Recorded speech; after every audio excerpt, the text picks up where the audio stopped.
तो जैसा कि लास्ट एपिसोड में हम लोगों ने देखा था कि टॉप 10 मार्शल आर्ट डिसाइपल की रैंकिंग के लिए वहां पर मौजूद जितने भी डिसाइपल होते हैं वो सारे ही आपस में फाइट कर रहे होते हैं और वहां राइटियस पाथ और इविल पाथ के लोग भी शामिल थे। मगर अचानक से वहां पर कॉर्प ड्राइविंग सेक्ट का एक मेंबर भी आ जाता है और वो अपने साथ एक एंजल कॉर्प बॉडी को लेकर आता है और जब वो उन लोगों को मारना शुरू करता है तो वो लोग उसके आगे कुछ भी नहीं कर पाते क्योंकि वो एंजल इतना ज्यादा ताकतवर होता है कि वो एक एक को बहुत ही आसानी से निपटा रहा होता है। जब वो योंगफे को मारने के लिए उसकी तरफ आगे बढ़ता है तो योंगफे उसके लिए पहले से ही तैयार होता है और उसके ऊपर heaven destroying golden hand technique को यूज कर देता है, जिसकी वजह से वो कॉर्प एंजल उस अटैक को बर्दाश्त नहीं कर पाता और वो दोनों ही बुरी तरह से जख्मी हो जाते हैं। मगर उसके बावजूद भी वो लड़का हार मानने को तैयार नहीं था, जिसके बाद मजबूरन फिर योंगफे को उसका एक पैर काटना पड़ जाता है, जिसकी वजह से वो बंदा दोबारा से उस कॉर्प बॉडी को कंट्रोल नहीं कर पाता और योंगफे अपनी सोट के साथ उस कॉर्प को हमेशा के लिए खत्म कर देता है।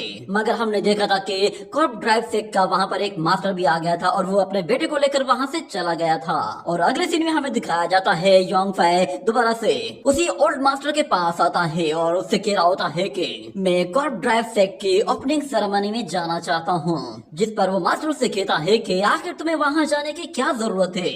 तो फिर योंगफे कहता है कि मुझे असल में पूरी दुनिया को ट्रेवल करना है और मैं वेस्टर्न कॉन्टिनेंट्स को भी विजिट करना चाहता हूँ। उसके लिए मैं अब से ही शुरुआत कर रहा हूँ और मेरा अगला टारगेट फेंगडू माउंटेन है। तो ओल्ड मैन कहता है कि क्या तुम वाकई में सिर्फ एक टूर करना चाहते हो? मैंने कल वाली लड़ाई देखी है, तुम्हें समझ पाना सच में बहुत ही ज्यादा मुश्किल है, मगर तुम बिल्कुल बेफिक्र हो जाओ, मैं तुम्हारे बारे में किसी को कुछ भी नहीं बताऊंगा। हर एक के अपने सीक्रेट्स होते हैं, इसी तरह तुम्हारा भी एक सीक्रेट है और अगर तुम जाना ही चाहते हो तो तुम जा सकते हो, मैं तुम्हें बिल्कुल भी फोर्स नहीं करूंगा।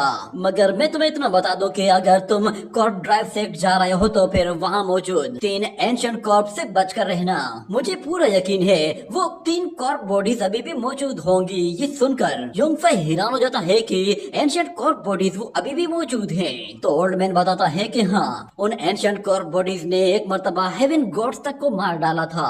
उन कॉर्प्स को कॉर्प्स किंग कहा जाता है और अब तो हजारों साल गुजर चुके हैं। मुझे लगता है कि शायद अब उन कॉर्प बॉडीज ने अपनी स्पिरिचुअलिटी को अचीव कर लिया होगा। ये बात योंगफे को चौंका देती है। वो कहता है कि क्या मतलब है, क्या वो लोग मरे नहीं हैं? आखिर हजारों साल के बाद कोई मरा हुआ शख्स स्पिरिचुअल एनर्जी कैसे अचीव कर लेगा? तो ओल्ड मैन कहता है कि ये मिस्ट्रीज ऑफ लाइफ हैं, जिनके बारे में कुछ भी कहा नहीं जा सकता क्योंकि हम इनके बारे में कुछ भी नहीं जानते। मगर इस दुनिया में ऐसे बहुत सारे तरीके हैं जिसके जरिए किसी मरे हुए शख्स को जिंदा किया जा सकता है।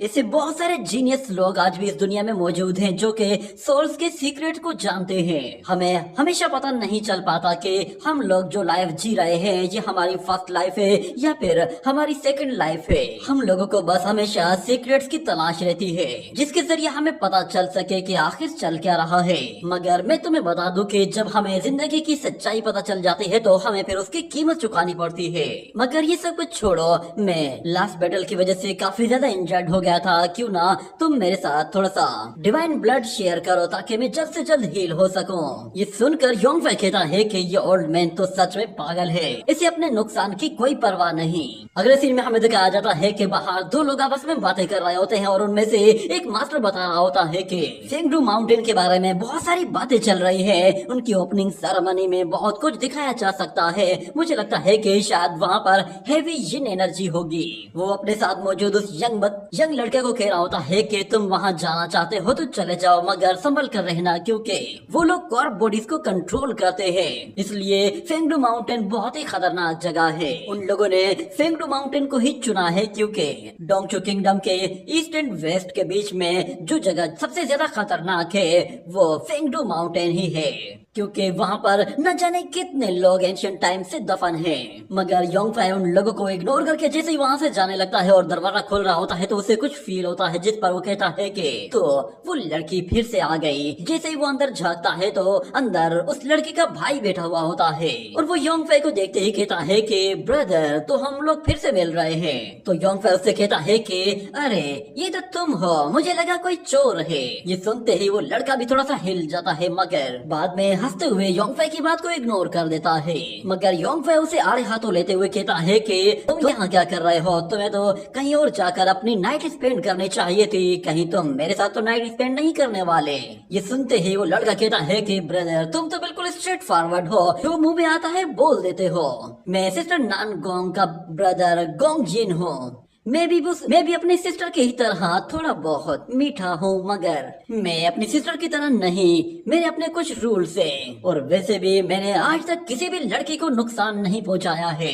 क्या तुम मेरी इस बात पर यकीन कर पाओगे? मगर योंगफे दिल ही दिल में कह रहा होता है कि मेरा दिल तो चाह रहा है कि मैं इसे यहीं पे कच्चा चबा जाऊं और इसे मार मार कर इसकी ऐसी हालत कर दूं कि लोग समझें कि शायद ये कोई 900 साल पुराना ओल्ड मैन है। और यहाँ पर गोंगियन उससे कहता है कि ब्रदर तुम तो जानते हो ना कि मैं यहाँ पर क्यों आया हूँ, मैं तुमसे उस एक्स्ट्राऑर्डिनरी लड़की के बारे में बात करना चाहता हूँ। तो योंगफे कहता है कि सीधी सीधी बात करो, क्या कहना चाहते हो? तो गोंगियन कहता है कि सिर्फ मेंगलियार को पकड़ना है। उम्मीद है कि तुम भी उसे मारने में उतने ही इंटरेस्टेड होगे जितने कि हम लोग हैं। ये कहने के बाद हमें दिखाया जाता है कि वो लोग फिर उस रूम से निकलकर बाहर की तरफ जा रहे होते हैं और वहाँ पर हम लोगों को वही लड़की नानगोंग दिखाई देती है। वो बाहर बैठकर एक गिटार बजा रही होती है और योंगफे जब वो उसकी तरफ आ रहा होता है तो वो लड़की फिर से अपनी आइस के जरिए उसे वर्गलाने की कोशिश करती है, मगर उसकी लव टेक्निक योंगफे पर बिल्कुल भी असर नहीं करती। जिसके बाद योंगफे कहता है ये लड़की कभी भी बाज नहीं आएगी, ये मुझे फंसाने के लिए अपनी हर मुमकिन कोशिश करती है, इसका हर एक अटैक मुझे कैप्चर करने के लिए ही होता है। इतना कहने के बाद गोंगियन वो वहीं पे ही रुक जाता है और योंगफे को आगे जाने के लिए कहता है और योंगफे वो उस लड़की की तरफ देखते हुए कहता है कि ये दिखने में जितनी खूबसूरत है उतनी ही खतरनाक भी है। मगर वो लड़की कहती है कि ब्रदर तुम आखिर इतने ज्यादा इनसेंसिटिव क्यों हो? तो योंगफे उससे कोई भी ऐसी वैसी बात नहीं करता और सीधा डायरेक्ट कहता है बताओ कि तुम लोग क्या करना चाहते हो? तो वो लड़की कहती है कि उम्मीद है मेरे भाई ने तुम्हें सब कुछ बता दिया होगा, इस मर्तबा हम लोग मेंगलियार को मारने के लिए अपनी पूरी कोशिश करने वाले हैं और उम्मीद है कि इस मर्तबा तुम्हें उस लड़की को मारने में जरा भी दिक्कत का सामना नहीं करना पड़ेगा। तो योंगफे कहता है मुझे उस लड़की को मारने में कोई प्रॉब्लम नहीं, अगर तुम लोग उसे मार देते हो तो मेरे लिए ये तो और भी अच्छा होगा, क्योंकि मैं वैसे भी आगे चलकर उसके साथ एक लाइफ एंड डेथ बैटल लड़ने वाला हूँ। अगर उसका पता आज ही साफ हो जाए तो मेरे लिए सारी परेशानी खत्म हो जाएगी। ये बात नानगोंग को बहुत ज्यादा अच्छी लगती है। वो योंगफे से कहती है क्या तुम वाकई में ऐसा चाहते हो? मगर जहाँ तक मेरे पास इंफॉर्मेशन है मैं जानती हूँ तुम लोगों की पास्ट लाइफ में तुम दोनों एक दूसरे के लवर हुआ करते थे। मैं नहीं जानती कि तुम दोनों एक दूसरे के दुश्मन कैसे बन गए हो, मगर क्योंकि तुम अब उसके दुश्मन हो तो इसका मतलब है तुम हमारे दोस्त हो। तो योंगफे कहता है कि उसकी और मेरी मोहब्बत बिल्कुल ऐसी ही है जैसे कि तुम मुझसे मोहब्बत करती हो, उसकी मोहब्बत भी बिल्कुल ऐसी ही है। ये सुनते ही वो लड़की कहती है कि तुम तो एक नंबर के पत्थर दिल इंसान हो, मैं तुम्हें सच में मोहब्बत करती हूँ और मैं तुम्हें अपना प्रिंस बनाना चाहती हूँ। मगर वहाँ पे खड़ा हुआ उसका भाई कहता है कि चलो अब मुद्दे की बात करो। तो वो लड़की कहती है कि हमें बस उस लड़की को ठिकाने लगाना है, मगर ये सब कुछ इतना आसान नहीं होगा। उस लड़की ने पिनयांग सिटी में न जाने कितने ट्रैप्स बिछा रखे हैं जिसकी वजह से हम लोगों को काफी ज्यादा नुकसान हो रहा है। हम लोग अपने उस नुकसान की भरपाई तो कर लेंगे, मगर उस लड़की को हमने हर हाल में अपने रास्ते से हटाना है। यहाँ पर लियो कह रहा होता है कि इस लड़की ने अभी अभी अपने नुकसान की बात की है, इसका मतलब है इन लोगों को काफी भारी नुकसान हुआ है। और फिर वो उस लड़की से कहता है मुझे बताओ कि आखिर मैं तुम लोगों के लिए क्या कर सकता हूँ, क्योंकि अब तक जो कुछ तुम लोगों ने कहा है उसका मेरे साथ कोई भी लेना देना नहीं है। मगर वो लोग फिर योंगफे को बताते हैं कि हम लोगों ने सब कुछ बिल्कुल रेडी कर दिया है, हमारे सारे लोग अपने काम पर लगे हुए हैं, हमें बस स्ट्रेंथ की जरूरत है, इसीलिए हमने तुम्हें इनवाइट किया है। तो योंगफे कहता है क्या तुम लोग मुझसे कोई हार्ड वर्क करवाने वाले हो? तो फिर नानगोंग कहती है कि स्ट्रेंथ की जहाँ तक बात है तो हम लोग स्ट्रेंथ के मामले में मेंगलियार को हरा देंगे, मगर बदकिस्मती से उस लड़की के पास एक जेड लोटस प्लेटफॉर्म मौजूद है जिसके जरिए वो कभी भी लड़ाई के बीचों बीच भाग सकती है। और तुम जानते हो कि हम लोग उड़ नहीं सकते और हम उसका पीछा भी नहीं कर सकते। हम तुम्हें इसलिए इस्तेमाल कर रहे हैं क्योंकि हम चाहते हैं कि जब वो लड़की हमारी पॉइंट से दूर निकल जाए या फिर वहाँ से भागने की कोशिश करे तो तुम उसे पकड़ने में हमारी मदद करो। ये कहते ही वो योंगफे की बॉडी को हाथ लगाने लगती है तो योंगफे उसका हाथ दूर हटा देता है और कहता है कि अच्छा, तो तुम लोग मेरा फायदा सिर्फ अपने मतलब के लिए उठाना चाहते हो। तुम्हें लगता है कि मैं तुम लोगों के लिए काम करूंगा, मगर वो लोग योंगफै को बताते हैं कि हम लोग उस लड़की को एक ऐसी जगह लेकर आएंगे जहाँ पर उसके पास भागने के लिए ज्यादा मौका नहीं होगा।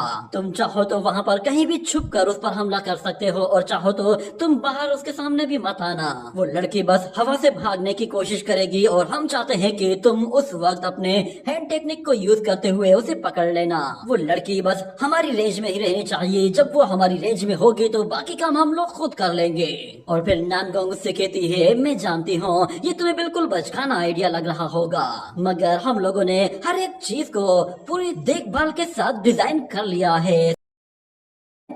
है, सब कुछ बिल्कुल रेडी है। इसके लिए हम लोगों को बहुत सारे पैसे खर्च करने पड़े हैं और न जाने कितने एफर्ट लगाने के बाद जाकर ये सब कुछ मुमकिन हुआ है। बस एक मर्तबा तुम हमारा साथ दे दो, उसके बाद हमारा प्लान बिल्कुल फुल प्रूफ बन जाएगा। तो योंगफै कहता है, तुम दोनों उसके दुश्मन हो, तो फिर तुम दोनों उसे इनवाइट कैसे करोगे और वो तुम्हारे कहने पर क्यों आएगी? तो नानगोंग कहती है, हम जानते हैं हम लोग उसे इन्वाइट नहीं कर सकते, मगर उसकी अपनी सीनियर सिस्टर अगर उसे इन्वाइट करेगी तो फिर मेंगलियार चलते हुए खुद आएगी। मेरे ब्रदर ने पहले ही उसे अपने जाल में फंसा लिया है। ये बात सुनते ही योंगफै उस लड़के की तरफ देखता है तो गोंगयिन कहता है, ब्रदर ऐसा मत समझो, मैंने ऐसा वैसा कुछ भी नहीं किया। मैं जानता हूँ कि वो लड़की टेंटाई सेक्ट से बिलोंग करती है और उसके और मेरे बीच में जो भी रिलेशन है वो बिल्कुल प्योर है। मगर योंगफै दिल दिल में कहता है, ये लड़का एक नंबर का धोखेबाज है, इसका रिलेशन प्योर हो ही नहीं सकता। मगर यहाँ पर गोंगयिन कह रहा होता है कि ब्रदर, मैंने तो बस अपना करियर अभी अभी शुरू किया है और मैंने शुरू में ही टेंटाई सेक्ट की एक डिसाइपल को अपने कंट्रोल में ले लिया है। तो योंगफै कहता है, तुम्हारी तो तारीफ करनी ही पड़ेगी कि तुमने टेंटाई सेक्ट की लड़की फंसा ली, मगर तुम्हारा प्लान वो बिल्कुल स्मूथ है, मुझे लगता है ये काम कर जाएगा।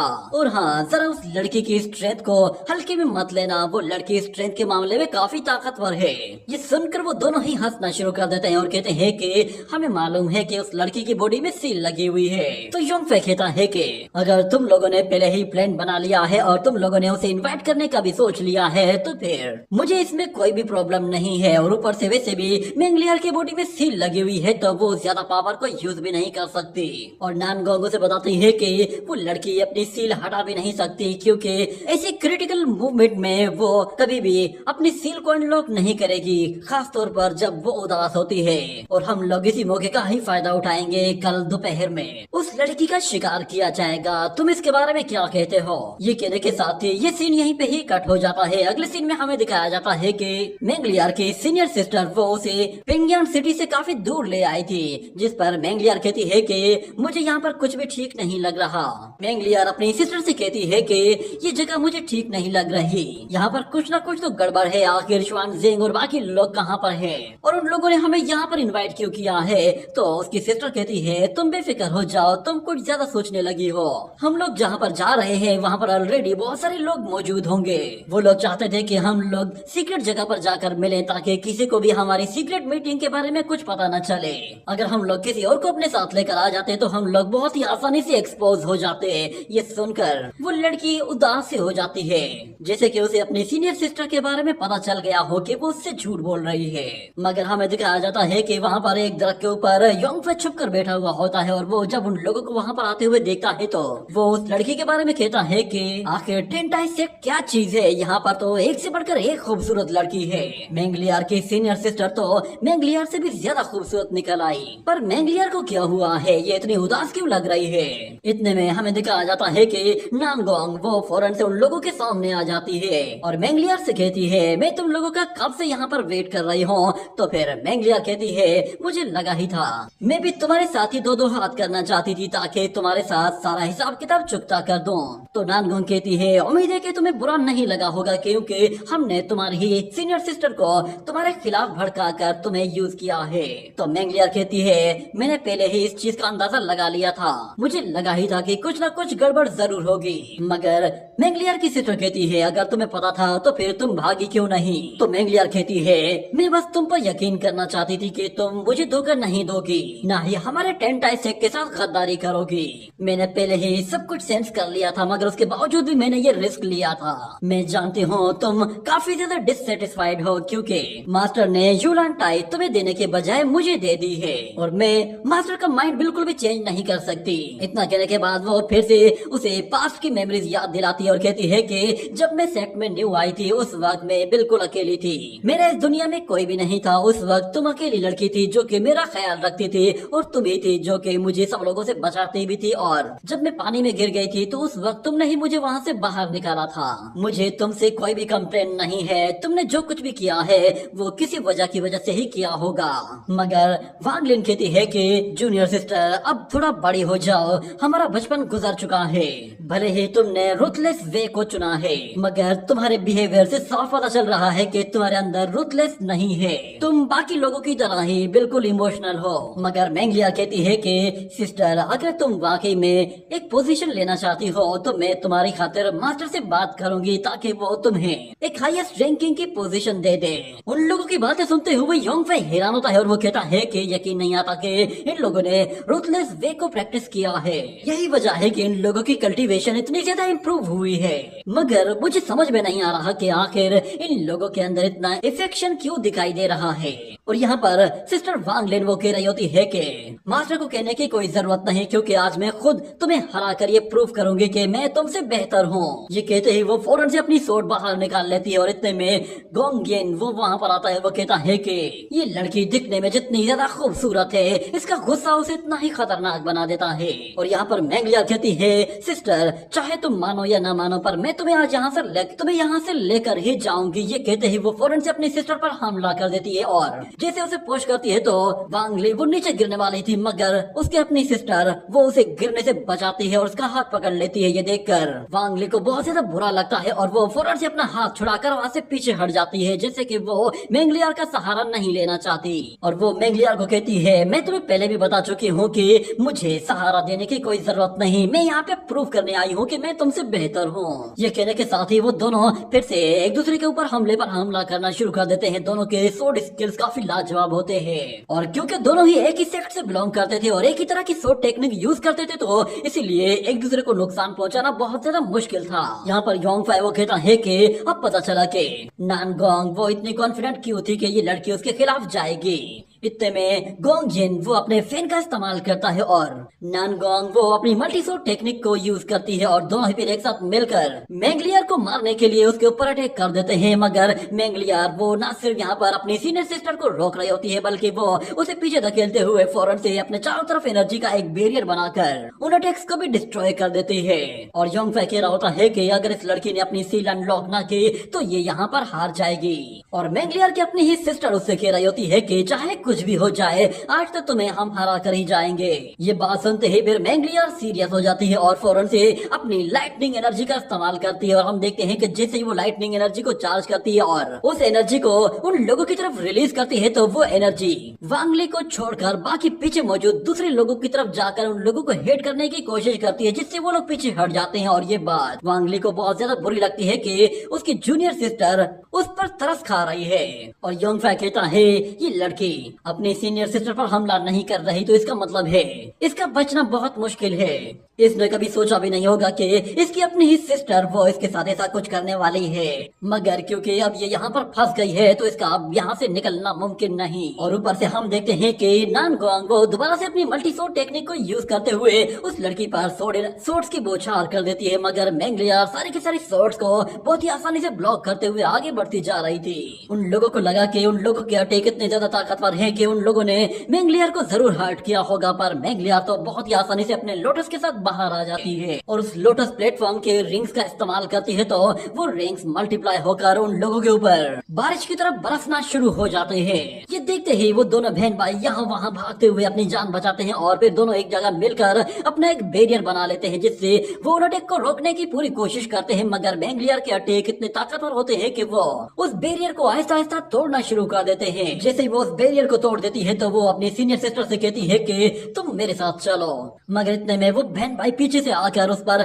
हमला करने के लिए जोरदार वार करते हैं, जिस पर मेंगलियार उन दोनों को अपनी एनर्जी शील्ड के जरिए रोकती है। और यहाँ पर वांग ली मौके का फायदा उठाते हुए अपनी ही जूनियर सिस्टर पर पीछे से आकर एक जोरदार एनर्जी पाल्म अटैक करते ही उसे बुरी तरह से जख्मी कर देती है, जिस पर मेंगलियार को यकीन नहीं आ रहा था। वो अपनी सिस्टर से कहती है ऐसा क्यों किया, मगर वांग ली कहती है अपनी बकवास बंद करो। और यहाँ पर नानगोंग वो उन लोगों को बात करने का मौका नहीं देती और फौरन से अपनी मल्टी सूट टेक्निक दोबारा से यूज करती है और दूसरी तरफ उसका वो ब्रदर दोबारा से अपना वो फैन उसकी तरफ थ्रो करता है। मगर हम लोग देखते हैं कि मेंगलियार फौरन से अपनी फुल पावर को एक्टिवेट कर देती है, जिसके जरिए वो उन अटैक्स को बहुत ही आसानी से डिस्ट्रॉय कर देती है और अपने जेट लोटस प्लेटफॉर्म के जरिए वहाँ से भाग रही होती है। और वो अपनी सिस्टर से कहती है कि मैं तुमसे बाद में आकर मिलूंगी, मगर नानगोंग कहती है सिस्टर तुम्हारे पास भागने का कोई भी रास्ता नहीं। ये कहने के बाद वो ऊपर की तरफ देखती है तो ऊपर से हेवन डिस्ट्रॉइंग हैंड उसकी तरफ आ रहा होता है, जो कि सीधा आकर उससे टकरा जाता है और मेंगलियार अपने प्लेटफॉर्म के साथ सीधा नीचे जा गिरती है। इस अटैक की वजह से वो बहुत ही बुरी तरह जख्मी हुई थी। जब वो योंगफै को वहाँ पर देखती है तो उसे और भी ज्यादा बुरा लगता है और फिर नानगोंग उससे कहती है कि अब बताओ तुम अब तो सेटिस्फाइड हो ना। तो मेंगलियार कहती है अगर तुम लोग मुझे मारना चाहते हो तो अभी के अभी मार दो, मैं अपनी इंसल्ट बर्दाश्त नहीं करूंगी क्योंकि तुम लोग मेरी बेइज्जती करना डिजर्व नहीं करते।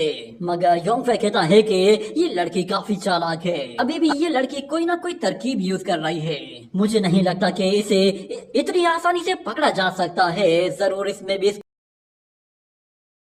वो वहाँ पर आसपास देखता है और सिचुएशन को समझने की कोशिश करता है और कहता है कि कहीं मैंने जल्दबाजी करके गलती तो नहीं कर दी। मगर गोंगजिन वो उसके पास आता है और कहता है कि ब्रदर तुम्हारा बहुत बहुत शुक्रिया। तो योंगफै कहता है कि क्या ये लिचड़ लड़का इसको फिर से हर्ट करने वाला है, मगर फिर वो सिचुएशन को समझ जाता है और कहता है कि मैंने अपना वादा पूरा कर दिया है, अब मुझे बताओ कि तुम लोग इस लड़की का क्या करने वाले हो।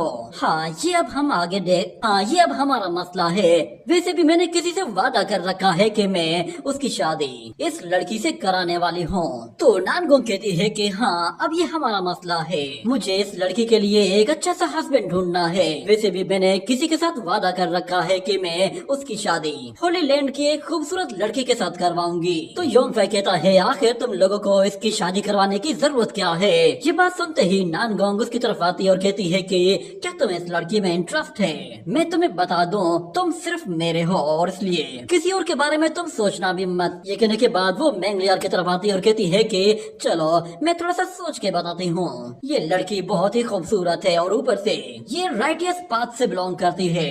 जहाँ तक बात इसके राइटियस पाथ की है तो उसमें कोई भी इसके बराबर का है ही नहीं कि जिसके साथ इसकी शादी कराई जा सके। मगर मेरे पास एक ऑप्शन है, क्यों ना हम लोग उस छोटे से डेविल यानी होंटियन डाओ के साथ इसकी शादी करवा दें। ये बात सुनकर उस लड़की को बहुत गुस्सा आता है और वो कहती है कि मुझे वो लड़का बिल्कुल पसंद नहीं। तो नानगोंग कहती है तो फिर दूसरा लड़का, उसका नाम साइटो है। मगर गोंगजिन कहता है कि सिस्टर वो लड़का इसके लिए बिल्कुल भी ठीक नहीं क्योंकि वो इसे ज्यादा हर्ट नहीं करेगा। तो नानगोंग कहती है ये तो और भी अच्छा है क्योंकि वो लड़का कैरेक्टर का बहुत अच्छा है, वो इसके गुस्से को आराम से झेल लेगा। मगर गोंगजिन कहता है कि चलो तो फिर क्यों ना मैं ट्राई करूं। ये कहने की देर थी कि यहाँ पर वांग ली वो फौरन से अपनी सूट निकालने की कोशिश करती है, जिस पर गोंगजिन फौरन से अपना इरादा बदल लेता है और फिर अपना नाम लेने के बजाय किसी और का नाम लेता है और कहता है कि क्यों ना हम लोग ज़िशो पैलेस के उस शुआन ज़ेंग से इसकी शादी करवा दें। वैसे भी उसके सर पे ना कोई बाल है, ना ही वो कभी किसी चीज की टेंशन लेता है। मगर नानगोंग कहती है ब्रदर तुम तो एक नंबर के ढक्कन हो, क्योंकि दोनों का कैरेक्टर बिल्कुल अलग अलग है। एक तरफ वो शाओलिन टेम्पल का मॉन्क है और दूसरी तरफ ये लड़की जो कि एक धोखेबाज है। ये सुनकर उसका ब्रदर हंसना शुरू कर देता है और कहता है कि ये तो और भी अच्छी बात है, दोनों जब शादी करेंगे तो दोनों के लिए एक शर्मिंदगी वाली बात होगी और दोनों के सेक्स का सर शर्म से झुक जाएगा। उन लोगों की बातें सुनकर योंगफै कहता है ये लोग बिल्कुल एक नंबर के कमीने हैं। मगर नानगोंग वो फौरन से चेन्स बाहर निकालती है और मेंगलियर को चेन्स के साथ चारों तरफ से झगड़ लेती है और कहती है चलो अब ये फैसला तो हो गया है, दुल्हन हमें मिल गई है, चलो अब इसके दूल्हे को पकड़ते हैं क्योंकि आने वाले वक्त में हमें इन लोगों की तो शादी भी करानी है। ये कहने के बाद वो लोग मेंगलियार को अपने साथ ले जा रहे होते हैं और साथ में जाते जाते योंगफाई और वांग ली दोनों को थैंक्स कहते हैं और नानगोंग कहती है मेरे फ्रेंड्स मैं तुमसे फ्यूचर में दोबारा जरूर मिलूंगी। मगर जाते जाते जैसे ही मेंगलियार वो पीछे पड़ती है तो योंगफाई समझ जाता है कि इस लड़की के एक्सप्रेशन कुछ अजीब से हैं। जरूर इस लड़की ने जानबूझकर अपने आप को पकड़वाया है, इसके पास कोई ना कोई बैकअप प्लान जरूर होगा। पर खैर ये battle of good and evil है, इसका मेरे साथ कोई लेना देना नहीं। मुझे तो अब फेंगडू माउंटेन की तरफ जाना है। मुझे हमेशा से ऐसा फील होता है कि जैसे फेंगडू माउंटेन में कुछ ना कुछ ऐसा है जो कि मेरे इमोशंस को उभार रहा है। ये कहने के साथ ही ये एपिसोड यहीं पे ही एंड हो। तो जैसा कि लास्ट एपिसोड में हम लोगों ने देखा था कि योंगफाई वो नानगोंग और उसके भाई के साथ मिलकर एक प्लानिंग बनाता है और वो लोग वहां पर मेंगलियार की सीनियर सिस्टर के जरिए उसे फॉरबिडन लैंड में इनवाइट करते हैं और वहां पर वो लोग जब उसे मारने की कोशिश करते हैं तो मेंगलियार उन लोगों पर काफी भारी पड़ने लगी थी क्योंकि वो काफी ज्यादा ताकतवर होती है। मगर वो तीनों एक साथ मिलकर उसे मारने के लिए अपना पूरा जोर लगा देते हैं और उसे थोड़ा बहुत इंजर्ड कर देते हैं, जिसके बाद मेंगलियार वो अपनी सीनियर सिस्टर को नहीं मारना चाहती थी, इसीलिए वो वहां से भागने की कोशिश करती है। पर अचानक से योंगफाई अपना हेवन डिस्ट्रॉइंग पाल्म अटैक कर देता है जिसकी वजह से वो बहुत ही बुरी तरह जख्मी हो जाती है और नानगोंग वो उसे अपने साथ वहां से बांधकर कहीं दूर ले जाती है। मगर योंगफाई को ऐसा लग रहा था कि शायद ये लड़की अभी भी इंजर्ड होने का दिखावा कर रही है, मगर दूसरी तरफ वो फेंगडू माउंटेन की तरफ जाने को तैयार हो गया था। अगले सीन में हमें दिखाया जाता है कि वो सारे के सारे लोग जो कि फेंगडू माउंटेन जाना चाहते थे वो सारे ही ओपनिंग सेरेमनी के लिए जाने वाले थे और सब लोग फेंगडू माउंटेन में एंटर करने से पहले एक एंशिएंट रूम से गुजरने वाले थे। वहां पर काफी ज्यादा सन्नाटा होता है और वो लोग काफी ज्यादा डर रहे थे, मगर योंगफाई उन लोगों के साथ था। वो लोग देखते हैं कि वहां पर कोई भी जिंदा चीज मौजूद नहीं है, सिर्फ और सिर्फ हड्डियां पड़ी हैं और कुछ लाशें हैं। ये नजारा देखकर उन लोगों को थोड़ा सा डर लगने लगा था कि शायद ये जगह काफी खतरनाक हो सकती है और कुछ लोग कह रहे थे कि आखिर फेंगडू माउंटेन वो ऐसी जगह पर क्यों है, यहाँ पर हर तरफ कॉर्प्स बॉडीज पड़ी हुई है। हमें दिखाया जाता है कि उन कॉर्प्स बॉडीज में अभी भी जान बाकी होती है। जैसे जैसे वो लोग आगे बढ़ रहे होते हैं वो कॉर्प्स बॉडीज अपने आप मूवमेंट करने लगती हैं और अभी तक उन लोगों ने उन कॉर्प्स बॉडीज को मूव करते हुए देखा नहीं था। मगर अचानक से एक ओल्ड मैन जैसे ही एक कॉर्प्स बॉडी को मूव करते हुए देखता है तो वो बहुत ज्यादा डर जाता है। मगर बाद में वो देखते हैं कि वो सारी कॉर्प्स बॉडीज एक जगह रुकी हुई हैं, कोई भी मूव नहीं कर रहा। पर जैसे ही योंगफाई का पैर कुछ हड्डियों के ऊपर पड़ता है तो वहाँ पर बहुत सारे परिंदे उड़ना शुरू हो जाते हैं और वहाँ मौजूद जितनी भी कॉर्प्स बॉडीज होती हैं वो सारी की सारी खड़ी हो जाती हैं, जैसे कि वो सारे के सारे ज़ॉम्बीज हों। उन्हें देखकर वो सारे ही लोग काफी ज्यादा डर गए थे क्योंकि कॉर्प्स बॉडीज को मारना इतना आसान नहीं होता। वो बॉडीज मरी हुई होती हैं और उन्हें दोबारा मारने के बाद भी वो फिर से खड़ी हो जाती है। यहाँ पर वो सारे के सारे डिसाइपल इतने डरे हुए होते हैं कि वो सारे ही एक दूसरे के साथ सिमट जाते हैं। मगर योंगफाई सेंस कर लेता है, वो कहता है कि ये सारे लोग मरे हुए कॉर्प्स बॉडीज की तरह दिखावा कर रहे हैं। इतने में हमें दिखाया जाता है वो सारे के सारे कॉर्प्स वॉरियर्स वहाँ मौजूद जितने भी वॉरियर्स होते हैं उन सबको रास्ता देकर उन्हें कहते हैं कि अंदर आ जाओ। ये कहने के बाद वो लोग उस दरवाजे से फिर एंटर करके अंदर चले जाते हैं। मगर जैसे ही योंगफाई जाने लगता है तो अचानक उसे फिर से एक लड़की की आवाज सुनाई देती है और योंगफाई कहता है मैं इस फेंगडू माउंटेन के जैसे जैसे करीब आया हूँ मेरी फीलिंग्स उतनी ही ज्यादा बढ़ती जा रही है। मुझे काफी ज्यादा उदासी फील होने लगी है, ऐसा लग रहा है कि जैसे मुझे ये फीलिंग्स अपनी तरफ अट्रैक्ट कर रही हैं। और यहाँ पर हम लोग उस फेंगडू माउंटेन के अंदर का सीन देखते हैं। वहाँ पर एक जाइंट स्टैचू मौजूद होता है और उसके सामने कुछ लोग हाथ में कुछ बेल्स पकड़े हुए एक रिचुअल परफॉर्म कर रहे होते हैं और उनके नीचे एक पैटर्न बना हुआ होता है जिसमें ब्लड बह रहा था। वो सारे के सारे लोग यहाँ पर एक सेक्रिफिकेशन करने वाले थे जिसके लिए उन लोगों ने यहाँ पर 3 लोगों को बांध कर बिठाया हुआ होता है और उन तीनों ही लोगों की आज बलि चढ़ाई जाने वाली थी ताकि वो लोग अपने एक नए कॉर्प्स डीमन को उस सेक्रिफिकेशन के जरिए रिवाइव कर सकें। और यहाँ पर योंगफाई को जब दोबारा से वही आवाज सुनाई देती है तो योंगफाई पलट कर कहता है कि आखिर इस सेक्ट की ओपनिंग सेरेमनी वो लोगों को अपनी तरफ अट्रैक्ट क्यों कर रही है। मुझे एक मर्तबा जाकर देखना होगा कि आखिर उस माउंटेन में क्या है, पर ये सब कुछ मुझे छुप कर करना होगा। ये कहते ही वो वहाँ से अलग रास्ते की तरफ चला जाता है। मगर बाकी के सारे लोग वो उसी ओपनिंग सेरेमनी वाले ग्राउंड की तरफ जा रहे होते हैं। जब वो लोग एक बड़े से ग्राउंड के सामने आते हैं तो वहाँ पर हमें उस सेक्ट का एक मास्टर दिखाया जाता है जो कि उन लोगों का काफी देर से इंतजार कर रहा था। जैसे ही वहाँ पर सब लोग पहुँचना शुरू हो जाते हैं तो वो मास्टर उन लोगों को वहाँ पर वेलकम करता है और उन लोगों से कहता है कि आपका हमारी सेरेमनी में आने के लिए बहुत बहुत शुक्रिया। आप लोग तो जानते होंगे कि हमारे सेक्ट की एक बहुत लंबी हिस्ट्री है। मगर इससे पहले कि वो ज्यादा कुछ बोलता, वहाँ पे खड़े हुए लोग बोलना शुरू कर देते हैं और कहते हैं कि बकवास बंद करो, हजारों साल पहले की हिस्ट्री को छोड़ो, तुम आज की बात करो।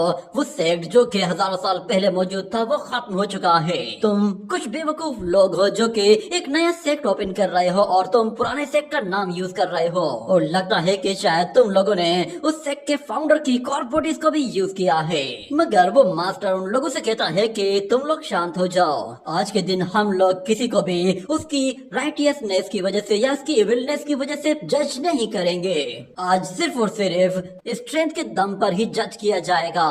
मगर वो लोग उन लोगों से कहते हैं कि तुम लोगों ने सिर्फ और सिर्फ कुछ कॉर बॉडीज को यूज किया है, तुम लोगों में खुद से कुछ भी नहीं है, तुम बस मामूली से वॉरियर्स ही हो। मगर वो मास वॉरियर सब लोगों से कहता है कि मुझे तुम लोगों को ये बताने की जरूरत नहीं है कि हम लोग कितने ताकतवर हैं, न ही मुझे कुछ भी प्रूव करने की जरूरत है, क्योंकि अब मैं जो कुछ करने वाला हूँ उससे सब कुछ खुद से ही साबित हो जाएगा। इतना कहने की ही देर थी कि अचानक से वो प्लेटफॉर्म हिलना शुरू हो जाता है, जिस पर सारे ही लोग घबरा जाते हैं कि आखिर यहाँ पर हो क्या रहा है। मगर वो लोग देखते हैं कि उस ग्राउंड पर अचानक से एक एनर्जी अपीयर हुई है जो कि डार्क एंड ब्लू एनर्जी है।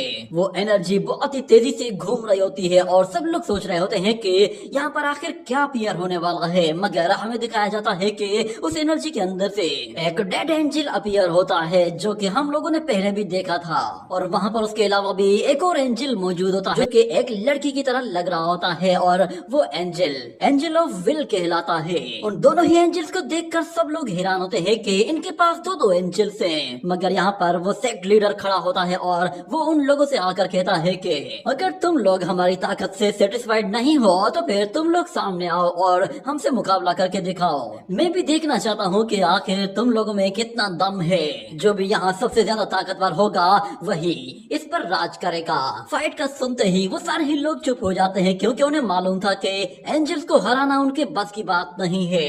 मगर फिर हमें दिखाया जाता है कि अचानक से वहाँ पर एक वॉरियर आता है और वो आकर अपने मास्टर को बताता है कि मास्टर चेन डानजोंग की कोई भी डिस्कवरी नहीं हुई है। मगर हमें दिखाया जाता है कि यहाँ पर योंगफाई वो उस माउंटेन के अंदर घुस आया था और वो वहाँ पर देखना चाहता था कि आखिर उस माउंटेन के अंदर क्या है जो कि उसे अपनी तरफ खींच रहा है। मगर वो देखता है कि वहाँ पर कुछ लोग हाथ में बेल लिए हुए उस ग्राउंड पर नाचते कूदते हुए कुछ रिचुअल परफॉर्म करने की कोशिश कर रहे हैं, जिस पर वो खुद भी हैरान होता है और कहता है आखिर ये लोग करना क्या चाहते हैं। मगर जो रिचुअल वो परफॉर्म कर रहे होते हैं और जिस तरह का वो मंत्र पढ़ रहे होते हैं, योंगफाई वो उसे पहचान जाता है और कहता है कि एंशिएंट टाइम में भी इस तरह का एक मंत्र पढ़ा जाता था मगर वो काम नहीं करता था।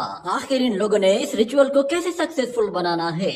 मगर हमें दिखाया जाता है कि कॉर्प सेक्ट का एक मास्टर यहाँ पर मौजूद होता है और वो उस रिचुअल को कंप्लीट करने के लिए अपना आगे का प्रोसेस शुरू करता है और एक स्पेल क्रिएट करके जिसे ही उसे आगे की तरफ भेजता है तो वो पेपर स्पेल वहाँ पे मौजूद लोगों के ब्लड से उस सेक्रिफिकेशन को कंप्लीट करने वाला होता है। हमें दिखाया जाता है कि उन लोगों की बॉडी से वो सारा का सारा ब्लड खुद ब खुद ही बाहर निकलता जा रहा था और जब वो ब्लड इतना ज्यादा बह जाता है कि नीचे वाला जितना भी पैटर्न होता है वो पूरी तरह से ब्लड से भर जाता है तो वो लोग फिर उस ब्लड को अपने रिचुअल के लिए यूज करते हैं और वहाँ मौजूद ब्लड पूल के अंदर उस सारे के सारे ब्लड को ट्रांसफर किया जाता है जहाँ पर वो बड़ा सा स्टैचू भी मौजूद था और उसके साथ साथ वो लोग अपनी बॉडी से कुछ एनर्जी वेव्स भी रिलीज कर रहे होते हैं जिसकी वजह से वहाँ पे मौजूद मोमबत्तियां भी बुझ जाती है। इतने में योंगफाई को याद आता है कि उस ओल्ड मास्टर ने बताया था कि फेंगडू माउंटेन में कुछ एंशिएंट कॉर्प बॉडीज मौजूद हैं और उसके साथ साथ कॉर्प ड्राइव सेक्ट के पास कुछ एंशिएंट रिचुअल परफॉर्म करने के लिए एंशिएंट मंत्र भी मौजूद हैं। मैं नहीं जानता कि उन लोगों के पास वो एंशिएंट बॉडीज अभी भी मौजूद हैं या नहीं। अगर वो वहाँ पे मौजूद है तो फिर वो जगह बहुत ही खतरनाक होगी। ये याद आने के बाद योंगफाई कहता है कि अच्छा तो अब समझ में आया कि वो ओल्ड मास्टर इन लोगों की ही बात कर रहा था। ये फर्स्ट बॉडी रिवाइव करने वाले हैं। और उन 3 लोगों की बॉडी से जो ब्लड खींचकर निकाला गया था उसके बाद वो लोग पूरी तरह से स्केलेटन्स की तरह लग रहे होते हैं। और जब उनका रिचुअल कंप्लीट हो जाता है तो वो सारे लोग उस जाइंट स्टेचू के सामने झुक जाते हैं और लायन किंग कहकर पुकारना शुरू कर देते हैं। इतने में हम लोग वहां पर उस ब्लड पूल के अंदर से एक कॉफिन को बाहर निकलते हुए देखते हैं जो कि अपने आप ही ऊपर आ जाता है और उसे देखकर वो सारे के सारे लोग फिर से उसके आगे झुककर उसे वहां ग्रीट करते हैं। और यहाँ पर योंगफाई कहता है कि मैं फील कर पा रहा हूँ, ऐसा लग रहा है कि जैसे ये कॉर्प बॉडी कोई गॉड की कॉर्प बॉडी है। क्या ये कोई एंशिएंट गॉड है या फिर ये शी यूरेन है? और फिर हम लोग बाहर का सीन देखते हैं जहाँ पर वो सेक्ट मास्टर बाहर खड़े हुए वॉरियर से कह रहा होता है कि क्या हुआ, तुम लोग लड़ने के लिए क्यों नहीं आ रहे? क्या तुम लोगों में हिम्मत नहीं है? ये कहकर वो जैसे ही जाने लगता है तो पीछे से फिर एक बंदा आवाज देते हुए कहता है कि लगता है कि तुम लोग लड़ाई में काफी एक्साइटेड हो, मैं तुम लोगों से मैच लड़ने के लिए तैयार हूँ। इतना कहने के बाद वो लोग पीछे मुड़कर देखते हैं तो वहाँ से एक और वॉरियर आ रहा होता है और वो आते ही कॉर्प ड्राइव सेक्ट के मास्टर से कहता है कि चलो मैं आ गया हूँ, तुम लोग अपने कौन से वाले एंजल को भेजना चाहते हो या फिर तुम दोनों के दोनों एंजल्स को एक साथ भेजोगे?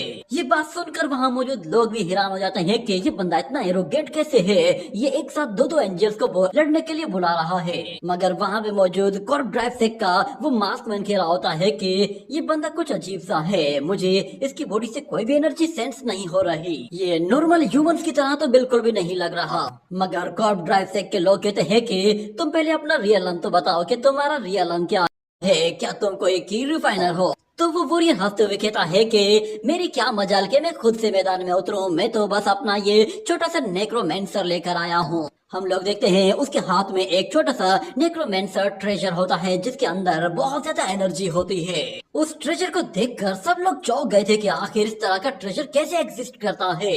मगर हम लोग देखते हैं कि वो वॉरियर उस नेक्रोमेंसर के अंदर से कुछ एनर्जीज रिलीज करता है जो कि फौरन से उस ग्राउंड पर आती हैं और फौरन से कुछ घोस्ट का शेप ले लेती हैं, जिस पर वहाँ खड़े हुए लोग कहते हैं कि ये क्या ये कोई रियल घोस्ट है? मगर यहाँ पर वो येलो हेयर्स वाला वॉरियर कह रहा होता है कि जाओ मेरे घोस्ट, जाकर पहले जरा इन क्रिमिनल एंजल्स को खत्म कर दो। इतना कहने के साथ वो सारे के सारे घोस्ट एक साथ ही उन एंजल्स की तरफ आगे बढ़ते हैं। तो यहाँ पर वो मास्क मैन फौरन से अपने ब्रेसलेट का इस्तेमाल करते हुए उन एंजल्स को एक्टिवेट कर देता है और हम देखते हैं एक एंजल को जब ऑर्डर मिल जाता है तो वो फौरन से हवा मुंह पर आता है और कुछ पोर्टल्स क्रिएट करते हुए अपने एंजल फीदर्स की बारिश कर देता है जो कि बहुत ही तेजी से उन घोस्ट के ऊपर बरस रहे होते हैं। और हमें दिखाया जाता है कि वो फीदर इतने ताकतवर होते हैं कि जिस भी घोस्ट से टकराते हैं उसे वहीं डिस्ट्रॉय कर देते हैं और देखते ही देखते एक एक करके वो फेदर्स उन घोस्ट को डिस्ट्रॉय करते जा रहे थे, जिसके बाद सिर्फ कुछ ही घोस्ट बाकी बच गए थे मगर वो भी उन एंजल्स तक पहुंचने से पहले ही मार दिए जाते हैं। मगर हमें दिखाया जाता है वो घोस्ट जब मर जाते हैं तो वो फिर से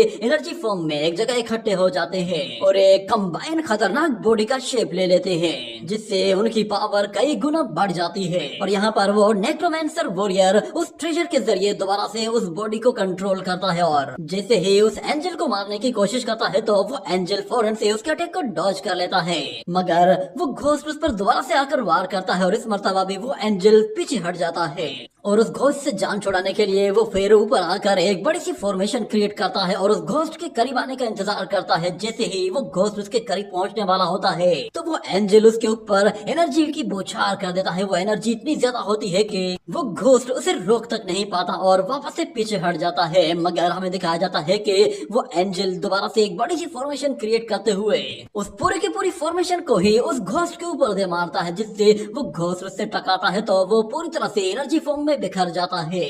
ये देखते ही कॉर्प ड्राइव सेक्ट का मास्टर कहता है कि तुम सिर्फ बड़ी बड़ी बातें कर रहे थे मगर तुम इस फाइट में कुछ कर ही नहीं पाए। मगर वो वॉरियर कहता है हम लोग बिल्कुल एक फैमिली की तरह है, मैंने बिल्कुल भी उम्मीद नहीं की थी कि तुम लोग इतने कैपेबल होगे।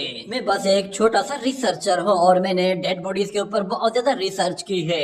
मुझे यही पता चला है कि तुम लोगों ने डेड बॉडीज को अपने मकसद के लिए बिल्कुल गलत तरीके से इस्तेमाल किया है। यकीन जानो मुझे तुम लोगों लोगों से जरा भी ऐसी उम्मीद नहीं थी। अगर तुम लोगों के हाथ वाकई में एंजल बॉडीज लग गई थी तो तुम्हें उन्हें डेड बॉडीज की तरह यूज बिल्कुल भी नहीं करना चाहिए था। चलो अब खेल को शुरू करते हैं, ये तो सिर्फ वार्म अप मैच था, असल लड़ाई तो अब शुरू होने वाली है। ये कहते ही वो अपनी बॉडी से बहुत ही ज्यादा एनर्जी रिलीज करता है और हमें दिखाया जाता है कि उसकी एनर्जी गोल्डन कलर की होती है और वो उन लोगों से कहता है कि मैं तुम लोगों को आज एक रियल गॉड दिखाने वाला हूँ। इतने में हम लोगों को दिखाया जाता है कि उस एनर्जी के बीच में से एक गोल्डन बॉडी अपीयर होना शुरू हो जाती है। वो गोल्डन बॉडी असल में एक गोल्डन एंजल की होती है, जो कि 6 रैंकिंग का गोल्डन एंजल होता है। ये देखकर कॉर्प ड्राइव सेक के लोग भी हैरान हो गए थे कि ये कैसे पॉसिबल हो सकता है, इसके पास 6 रैंकिंग का गोल्डन एंजल मौजूद है। और यहाँ पर वो वॉरियर कॉर्प ड्राइव सेक के लोगों से कहता है कि इस बॉडी को अच्छी तरह से देख लो, उम्मीद है कि तुम लोग इससे सेटिस्फाई हो जाओगे। यहाँ पर वो गोल्डन एंजल जब अपनी आंखें ओपन करता है तो उसे अपने सामने वो 2 क्रिमिनल एंजल्स दिखाई देते हैं, जिन्हें देखते ही वो फौरन से उन्हें मारने के लिए आगे बढ़ता है। और जैसे ही यहाँ पर वो एंजल आपस में फाइट करते हैं तो उन दोनों की स्पीड इतनी ज्यादा होती है कि किसी को कुछ भी समझ में नहीं आता कि कौन किसे मार रहा है।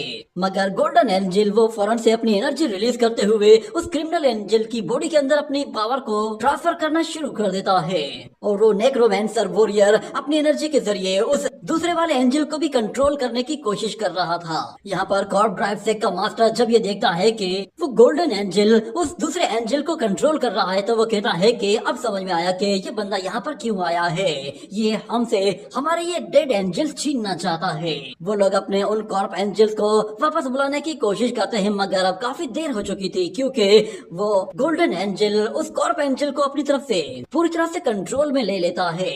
मगर वहाँ पे मौजूद वो दूसरा एंजल जब उस गोल्डन एंजल को मारने के लिए जा रहा होता है और अपने उस फॉलन एंजल को बचाने की कोशिश करता है तो यहाँ पर वो फॉलन एंजल पहले से ही गोल्डन एंजल के कंट्रोल में आ चुका होता है, जिसकी वजह से वो एनर्जी क्रिएट करते ही अपने ही उस फॉलन एंजल पर हमला करके उसे जमीन पर नीचे गिरा देता है। ये देखकर सारे ही लोग बहुत ज्यादा खुश होते हैं और कहते हैं कि कॉर्प ड्राइव सेक के एंजल को इसने हरा दिया है। और यहाँ पर वो कॉर्प ड्राइव सेक का मास्टर कहता है मुझे लगा ही था कि यहाँ पर सिचुएशन आउट ऑफ कंट्रोल हो सकती है, इसलिए मैंने पहले ही इसके लिए तैयारी कर रखी थी। मगर वो मास्क मैन कहता है कि मास्टर हमें थोड़ा सा इंतजार करना होगा, स्पिरिट से लड़ना इतना ज्यादा आसान काम नहीं है। मगर वो सेक्ट मास्टर कहता है कि मुझे इसकी कोई परवाह नहीं, मैं बस अपने सेक्ट का नाम बनाना चाहता हूँ। अगर आज मैं यहाँ पर हार गया तो फिर मेरे सेक्ट की सारी रेपुटेशन मिट्टी में मिल जाएगी, फिर कोई भी मेरे सेक्ट को ज्वाइन नहीं करेगा। पर अगर हम लोग आज यहाँ पर अपना सिक्का बिठा देते हैं और ये फाइट जीत जाते हैं तो कल्टीवेशन वर्ल्ड में हमारा नाम बन जाएगा और हमारे सेक्ट की रेपुटेशन भी वापस आ जाएगी। हमें यहाँ पर आज ताकत का एक डेमो दिखाना ही पड़ेगा, वरना हमारे कॉर्प ड्राइव सेक्ट को ओपन करने का कोई फायदा नहीं। यहाँ पर वो नेक्रोमैंसर वॉरियर एक जगह खड़ा हुआ होता है और कहता है कि देखता हूँ अब ये लोग क्या करना चाहते हैं। मगर हमें दिखाया जाता है कि वो सेक्ट मास्टर अपने उन जूनियर्स के साथ मिलकर फिर से वही बेल्स हाथ में पकड़ता है और एक रिचुअल परफॉर्म करना शुरू कर देते हैं और वहाँ पर गॉड वांग को इनवाइट करते हैं। उन मैजिक बेल से निकलने वाली वेव्स वो सीधा उस सेंगडू माउंटेन तक जा पहुँचती हैं, जिसके अंदर वो कॉफिन मौजूद था और वहाँ मौजूद लोगों को सेक्रीफाइस करके उस कॉफिन को समन कर लिया गया था, जिसके अंदर एक बॉडी मौजूद थी। और वो सारे के सारे लोग उस बॉडी के आगे झुके हुए होते हैं और उसे वहाँ पर वेलकम करने के लिए तैयार थे। मगर योंगफे को कुछ जानी पहचानी फीलिंग्स आ रही थी, जैसे कि उस कॉफिन के अंदर जो भी शख्स मौजूद है वो योंगफे का कोई जानने वाला है।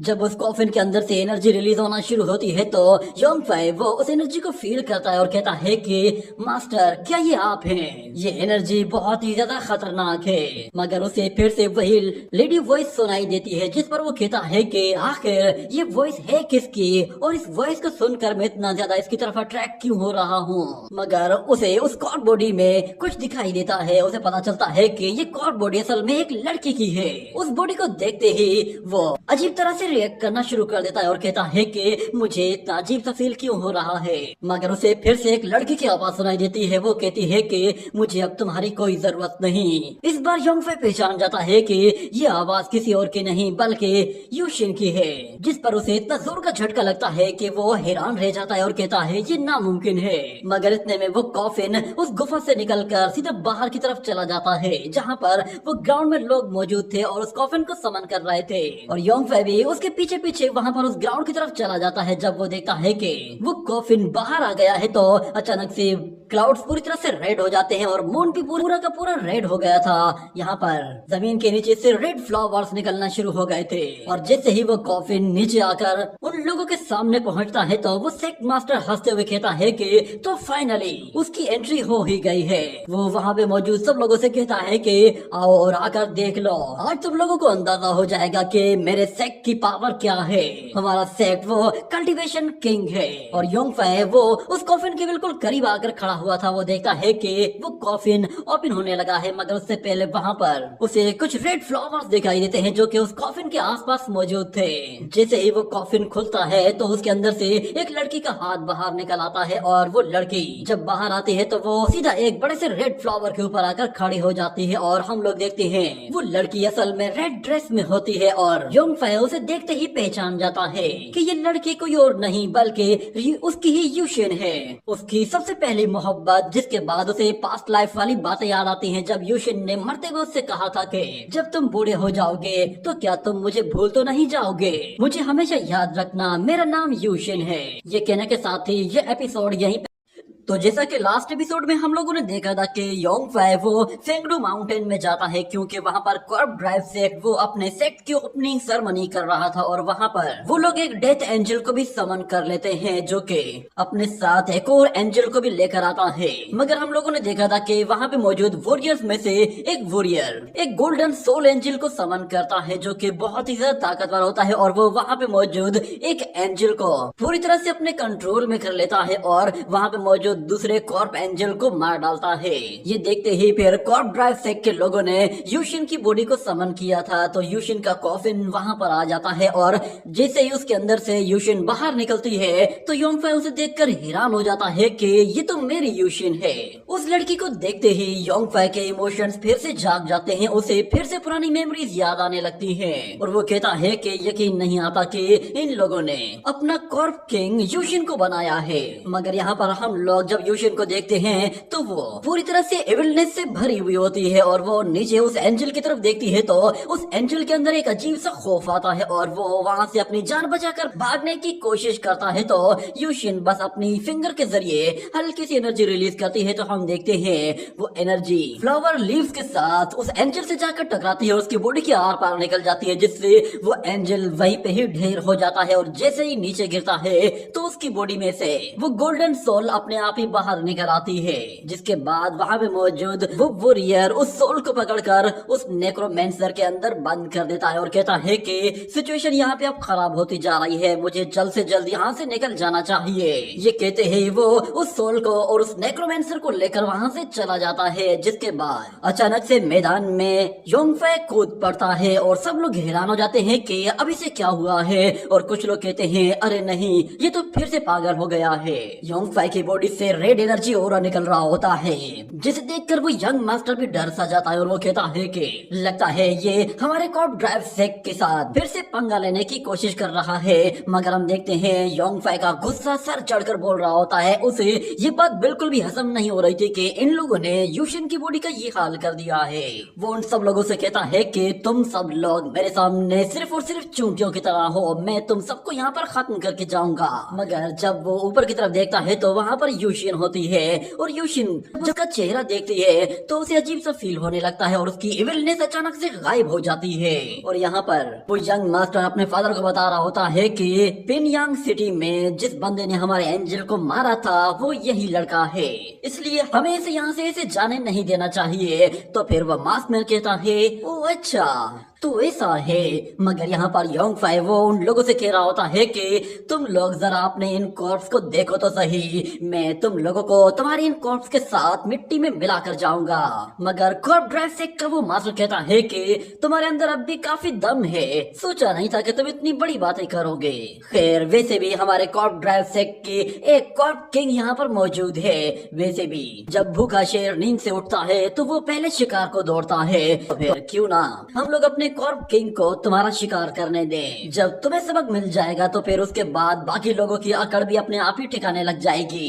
ये कहने के बाद वो यूशिन से कहता है कि ग्रेट किंग प्लीज अपना खाना एंजॉय कीजिए, हम इसे आपको खाने के लिए ऑफर कर रहे हैं। मगर यहाँ पर यूशिन वो कंटिन्यूसली योंग फाई की तरफ देख रही होती है और योंग फाई जब उसकी तरफ देखता है तो अचानक यूशिन को एक झटका सा लगता है और उसका एविल नेचर वो गायब हो जाता है, जिसके बाद वो दोबारा से अपने नॉर्मल फॉर्म में आ जाती है। और सारे ही लोग बिल्कुल चौंक गए थे कि अचानक यहाँ पर हो क्या रहा है। मगर यूशिन वो अपनी ड्रेसिंग पूरी तरह से चेंज कर लेती है और वो पहले वाली यूशिन बन जाती है, जिसे योंग फाई पहचान जाता है कि यही मेरी यूशिन है। और यहाँ पर कॉर्प ड्राइव सेक के लोग भी नहीं पहचान पा रहे थे कि आखिर ये लड़का इस लड़की को ऐसा कुछ करने पर मजबूर कैसे कर सकता है। और वहाँ पर वो कॉर्प ड्राइव सेक का मास्टर भी कहता है कि इसका डेथ ऑरा अचानक से गायब हो गया है। मगर यहाँ पर यूशिन वो योंग फाई से कहती है तुम्हारी आवाज कुछ जानी पहचानी है। मगर योंग फाई उसके करीब आते ही उसे गले लगा लेता है, जिस पर यूशिन भी हैरान हो जाती है कि आखिर ये बंदा है कौन, क्या ये मुझे जानता है। वो योंग फाई से कहती है मुझे तुम कुछ जाने पहचाने लग रहे हो, आखिर तुम कौन हो और मेरे क्या लगते हो। ये कहने के बाद वो योंग फाई की तरफ देखती है कि योंग फाई की आंखों से आंसू बह रहे हैं और वो रोता ही जा रहा है, जिस पर वो हैरान होती है कि आखिर तुम रो क्यों रहे हो, क्या तुम किसी वजह से उदास हो। मगर योंग फाई उसे फिर से यूशिन कहकर पुकारता है, जिस पर वो लड़की कहती है कि यूशिन तुम मुझे बार बार यूशिन कहकर क्यों पुकार रहे हो।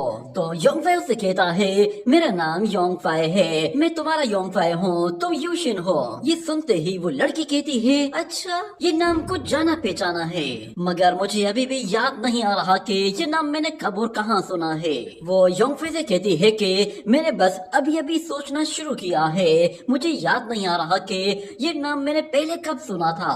हो सकता है आगे चलकर मुझे याद आ जाए कि ये नाम मैंने कहाँ सुना था। ये बात योंग फाई को हैरान कर देती है कि यूशिन ने बस अभी अभी सोचना शुरू किया है, यानी कि वो उस कॉफिन के अंदर पूरी तरह से बंद होकर अनकॉन्शियस हो गई थी और उसे कुछ भी याद नहीं कि उससे पहले उसके साथ क्या कुछ हुआ था। और उसे ये बात भी समझ में आने लगी थी कि यूशिन वो अब एक और बॉडी बन गई है, इसीलिए उसकी बॉडी के अंदर शायद कोई और स्पिरिट आ चुकी है। जिसके बाद वो उस लड़की के बारे में कहता है कि अच्छा अब समझ में आने लगा है, तुम वो यूशिन नहीं, मेरी यूशिन कोई और थी। इतना कहने के साथ उसे थोड़ी सी तकलीफ होती है और उसके मुंह से खून निकल आता है। यूशिन जब उस खून की तरफ देखती है तो उसका एविल नेचर वो अपने आप ही जाग जाता है और खून को देखते ही उसकी भूख और भी ज्यादा बढ़ जाती है और वो दोबारा से आउट ऑफ कंट्रोल हो जाती है और योंग फाई के करीब आकर उसका मुंह अपने हाथ से ऊपर उठाते हुए उसके होंठों पर लगा हुआ खून साफ करके उसे करीब से देखती है तो उसे पता चलता है कि ये ब्लड कोई नॉर्मल ब्लड नहीं बल्कि ये एक डिवाइन ब्लड है।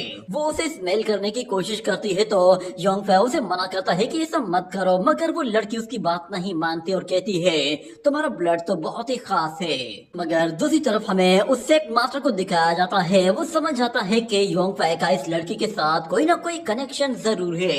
ये सुनकर वो मास्क मैन कहता है कि क्या हमें इस लड़की को यहाँ पर रोक देना चाहिए। मगर वो सेक्ट मास्टर कहता है कि नहीं, उसका रियलम इतना हाई है कि हम लोग उसके आगे कुछ भी नहीं कर सकते, ना ही हम लोग उसे कंट्रोल कर पाएंगे। इस वक्त वो कॉर्प किंग अपनी स्ट्रेंथ को बढ़ाने के लिए ब्लड का इस्तेमाल कर रही है। अगर हम लोग उसे ऐसा करने से रोकेंगे तो वो सबसे पहले हमें ही मारेगी। यहाँ पर यूशिन वो योंग फाई के हाथों से उसका ब्लड एब्जॉर्ब करती जा रही होती है और कॉर्प ड्राइव सेक का मास्टर कहता है कि ये लड़का अभी इस लायक नहीं है कि ये कॉर्प किंग को अपने झांसे में फंसा सके।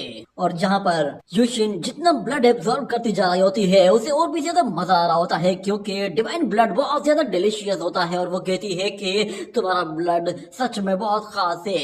इतना कहने के बाद हमें दिखाया जाता है कि यूशिन फिर बहुत सारी चेन्स एक साथ रिलीज करती है और वो योंग फाई की बॉडी के आर पार हो जाती हैं और सारी के सारी चेन्स योंग फाई को हवा में ऊपर उठा लेती है, जिससे योंग फाई बहुत ही बुरी तरह से जख्मी होता है और उसके मुंह से दोबारा से खून बाहर निकल आता है, मगर उसके बावजूद भी यूशियन को उस पर जरा भी तरस नहीं आता, क्योंकि यूशियन की कॉन्शियसनेस सो चुकी थी और उसकी एविलनेस जाग चुकी थी और उसकी बॉडी में मौजूद जितने भी जख्म थे वो सारे के सारे अब योंगफे को ही नुकसान पहुंचा रहे थे, क्योंकि उससे अब वो लड़की बहुत ही आसानी से ब्लड खींच रही होती है, जिस पर उसे और भी ज्यादा मजा आने लगता है और वो कहती है मैंने सोचा भी नहीं था कि तुम डिवाइन एसेंस ब्लड के साथ भरे हुए होगे। इतना कहते ही वो बहुत ही तेजी से उसकी तरफ आगे बढ़ती है और हमें दिखाया जाता है कि जैसे ही वो अपना हाथ उसकी बॉडी के आर पार करती है तो उससे योंगफे की तकलीफ इतनी ज्यादा बढ़ जाती है कि उसकी आंखें तक खुली की खुली रह जाती हैं और यूशिन को उस पर जरा भी तरस नहीं आता, मगर उसके बावजूद भी योंगफे कहता है कि मेरी ये जिंदगी तुम्हारी कर्जदार है, इसीलिए अगर तुम्हें मेरी ये जिंदगी ही चाहिए तो फिर तुम ले लो, तुम्हें जितना ब्लड चाहिए तुम एब्सॉर्ब कर सकती हो। उसे अपनी पुरानी मेमोरीज याद आ रही होती है जब यूशिन ने उससे एक मर्तबा कहा था कि तुम्हारा ब्लड बहुत खास है, और योंगफे कहता है कि तुम्हें जितना ब्लड चाहिए ले लो, बस तुम्हें इससे तकलीफ नहीं होनी चाहिए। इतना कहते हैं यूशिन जैसे ही अपना हाथ पीछे खींचती है तो योंगफे को उससे बहुत ज्यादा तकलीफ होती है और वो बिल्कुल बेहाल होकर सीधा जमीन पर जा गिरता है। जिसके बाद यहाँ पे मौजूद कॉर्प ड्राइव सेक के लोग कहते हैं कि इस इंजरी के बाद योंगफे का बचना नामुमकिन है, ऊपर से उसकी बॉडी में मौजूद जितना भी ब्लड है वो हमारी कॉर्प किंग पूरी तरह से एब्जॉर्ब करने वाली है, अब उसके बचने का कोई भी चांस नहीं है। जिसके बाद हम लोग दोबारा से यूशिन को देखते हैं, वो बहुत ज्यादा ब्लड एब्जॉर्ब कर चुकी होती है और बहुत ही अजीब तरह से रिएक्ट कर रही होती है, मगर फिर देखते ही देखते अचानक से वो अपने आसपास एक बहुत ही गहरा फ्यूम फैला देती है, जिससे बाहर मौजूद लोगों को कुछ भी दिखाई नहीं देता। सब लोग जानना चाहते थे कि आखिर वहाँ पर हो क्या रहा है, आखिर उस कॉर्प किंग ने योंगफे के साथ क्या किया है, मगर हमें दिखाया जाता है कि यूशिन वो दोबारा से अपनी बॉडी पर कंट्रोल ले लेती है और जब योंगफे की तरफ देखती है तो वो फौरन से उसकी तरफ आ जाती है और कहती है कि क्या ये सब कुछ मैंने किया है। जैसे ही वो उसकी चेस्ट पर अपना हाथ रखती है तो उसे फील होता है कि योंगफे की बॉडी के अंदर ट्रेजर्स मौजूद है और वो ट्रेजर्स उसकी बॉडी को आहिस्ता आहिस्ता हील करना शुरू कर रहे हैं और देखते ही देखते हम लोग देखते हैं कि योंगफे की बॉडी पूरी तरह से हील होना शुरू हो जाती है और उसकी बॉडी में मौजूद जितने भी जख्म थे वो पूरी तरह से भर गए थे और वो बिल्कुल नॉर्मल हो गया था। और उसे होश में आता देखकर यूशिन कहती है कि तुम ठीक तो हो ना, मुझे माफ करना, मैं आउट ऑफ कंट्रोल हो गई थी, मैं आउट ऑफ कंट्रोल हो गई थी। तो योंगफे कहता है तुम बेफिक्र हो जाओ, तुम्हें खुद को ब्लेम करने की कोई जरूरत नहीं। तो यूशिन कहती है मैंने अभी बताया था कि मेरा नाम यूशिन है। तो योंगफे कहता है हाँ, अगर तुम्हें तुम्हारा नाम याद नहीं है तो फिर आज से तुम अपने आप इसी नाम से ही बुलाना और यही नाम तुम्हारा होगा। मगर फिर यूशिन कहती है अच्छा ठीक है, मगर मुझे ये तो बताओ कि आखिर तुम क्यों चाहते हो कि मैं अपने आप को यूशिन कहलवाऊं। तो योंगफे उसे बताता है कि यूशिन वो दिल की बहुत ही अच्छी थी और दुनिया की सबसे खूबसूरत लड़की थी और तुम बिल्कुल उसी की तरह हो, मगर मेरी वो यूशिन बहुत पहले ही मर चुकी है, उसने मेरी खातिर अपनी जान दे दी। ये बात उस लड़की को थोड़ा सा हैरान करती है कि तुम्हारी यूशिन वो भी बिल्कुल मेरे जैसी थी, यही वजह है कि मुझे तुम कुछ जाने पहचाने से लग रहे हो, मगर उसके बावजूद भी मैं तुम्हें पहचान नहीं पा रही। तो योंगफे उसे समझाता है कि ये सब कुछ नॉर्मल है, तुम्हें अभी कुछ भी याद नहीं आएगा क्योंकि तुम अभी अभी अपनी नींद से जागी हो, तुम्हारी कॉन्शियसनेस सिर्फ अभी ही एक्टिव हुई है, उसे थोड़ा सा टाइम लगेगा सब कुछ याद करने के लिए। मगर वो लड़की कहती है कि मुझे बस इतना याद है कि मैंने एक ग्रेट बैटल देखी है, मुझे ऐसा लगता है कि मैंने उस बैटल में न जाने कितने ही लोगों को मारा है, उनमें से बहुत सारे इमोर्टल्स और बहुत सारे सेलेस्टियल बीइंग्स और डीमंस और ड्रैगन्स भी शामिल हैं, और न जाने मैंने कितने ही मोर्टल मास्टर्स को भी मारा है। यूँ समझ लो कि जैसे मैंने वहाँ पर खून की नदियाँ बहाई थी और उस खून को मैंने अपने आप के लिए इस्तेमाल किया था, पता नहीं क्यों वो सब कुछ मुझे बहुत ही अच्छा लगा था। मगर योंगफे कहता है कि तुम्हारी कॉन्शियसनेस अभी अभी एक्टिव हुई है, तो फिर आखिर तुम्हारे पास ये मेमोरीज कहाँ से आई हैं? तो यूशिन कहती है मुझे लगता है शायद मैं कुछ जानती हूँ। उसे कुछ याद आने लगता है कि उसके पास उसकी पुरानी मेमोरीज भी हैं, मगर वो कहीं गायब हैं। उसका अपना डुअल नेचर उसे सामने दिखाई दे रहा होता है और दोनों ही मेमोरीज आपस में कोलैप्स करने लगती हैं, जिसकी वजह से उसके सर में दर्द होने लगता है। ये देखते ही योंगफे उसे गले लगा लेता है और कहता है कि प्लीज ये सब मत करो, अगर तुम्हें इससे तकलीफ हो रही है तो तुम्हें ज्यादा सोचने की जरूरत नहीं, बस शांत हो जाओ और ज्यादा सोचने की कोई जरूरत नहीं। मगर वो लड़की उसे वापस पीछे धकेलती और कहती है कि मैं तुम्हारी बात क्यों मानो, मुझे सरवाइव करने के लिए ब्लड चाहिए और मुझे इसके लिए लोगों को मारना होगा। वैसे तो मैं तुम्हें भी मारना चाहती थी, पर पता नहीं क्यों मुझे ऐसा फील हो रहा है कि जैसे तुम मेरे कोई अपने हो, इसीलिए मैं तुम्हें नहीं मार पा रही। ये कहने के साथ वो अपने हाथों से एनर्जी जनरेट करती है और वहाँ मौजूद लोगों की तरफ देखते हुए कहती है कि मैं तुम्हें नहीं मार सकती, मगर मैं इन्हें तो जरूर मारूंगी। ये कहते ही वो उस जगह एनर्जी ब्लास्ट करती है तो बाहर खड़े हुए लोगों को लगा कि शायद उसने योंगफे को मार दिया है। मगर यहाँ पर योंगफे वो उस लड़की का हाथ आकर पकड़ता है और कहता है कि यूशिन, अपनी डेथ एनर्जी को अपने ऊपर कंट्रोल लेने मत दो। ये कहते ही वो उसका हाथ पकड़ लेता है, मगर जब वो उसके हाथों को देखता है तो वो भी हैरान हो जाता है। वो डेथ एनर्जी उसकी ही बॉडी में अभी भी मौजूद होती है, मगर उसके साथ साथ योंगफे की बॉडी से एब्जॉर्ब किया हुआ वो ब्लड यूशिन की बॉडी में मौजूद उस डेथ एनर्जी को आहिस्ता आहिस्ता सप्रेस करने लगा था। ये देखकर योंगफे थोड़ा सा उदास हो जाता है और वो कहता है कि इसका मतलब ये है कि तुम एक कॉर्प बॉडी हो और कॉर्प ड्राइव सेक्ट ने तुम्हें एक जिंदा लाश की तरह बना दिया है। वो लोग बस तुम्हें अपनी मर्जी से कंट्रोल करना चाहते हैं। ये कहकर वो यूशिन के चेहरे पर हाथ फेरता है तो यूशिन कहती है, अगर मैं ब्लड एसेंस को एब्जॉर्ब करूंगी तो मैं उसके जरिए इस कॉफिन के अंदर हमेशा जिंदा रह सकती हूँ, पर मुझे उस कॉफिन के अंदर नहीं रहना, मुझे ये बिल्कुल भी पसंद नहीं है। मैं चाहती हूँ कि मैं आजाद रहूँ और हेवन एंड अर्थ के बीच में हर एक चीज को देखूं और बिल्कुल आजादी के साथ हर जगह जा सकूं। तो योंगफे कहता है, अगर तुम्हें ब्लड एसेंस की ही जरूरत है तो फिर मेरा ब्लड ले लो। जब तुम मेरा सारा ब्लड एब्जॉर्ब कर लोगी तो फिर उसके बाद तुम्हें उस कॉफिन में दोबारा जाने की जरूरत नहीं पड़ेगी। ये सुनते ही यूशिन वो फौरन से नीचे आ जाती है और कहती है कि अगर तुम अपना सारा ब्लड मुझे दे दोगे तो फिर तुम तो मर जाओगे और मैं ऐसा बिल्कुल भी नहीं चाहती। तुम अच्छे लड़के हो, मैं तुम्हें बहुत पसंद करती हूँ। ये सुनकर योंगफे को भी झटका सा लगता है कि आखिर यूशिन की कॉर्प बॉडी भी उसमें इतनी इंटरेस्टेड है। योंगफे उससे कहता है, अच्छा अगर ऐसा है तो फिर तुम मेरे साथ चलो और कॉर्प ड्राइव सेक्ट को छोड़ दो।